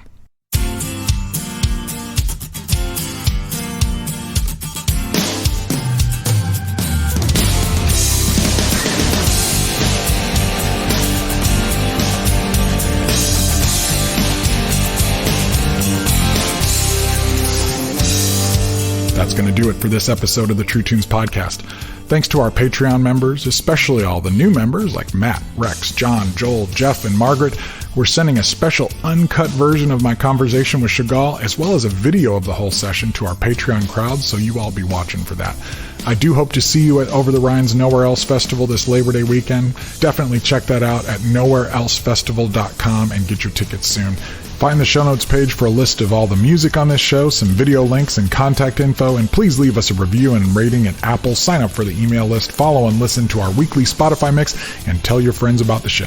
Thanks as always to Phil Keggy and Rex Paul for our podcast theme, and a special thank you to Charlie Peacock for production music for this episode. Producers and songwriters should definitely check out his new Elements package of sounds and loops. It's amazing. This podcast was written and produced by me, JJT, with co-production, editing, and sound design by Bruce A. Brown for Gyroscope Productions. The contents of this program are protected by U.S. copyright law and are the intellectual property of Gyroscope Productions, with the exception of songs or clips that are from previously copywritten materials. Everything on this episode is used by permission or under fair use provisions. This program is intended for the private use of our listening audience. Gyroscope Productions can be reached at jjt@truetunes.com or P.O. Box 60401, Nashville, Tennessee 37206. Until next time, this is JJT reminding you not to feed the monkey. He is not your friend. Peace.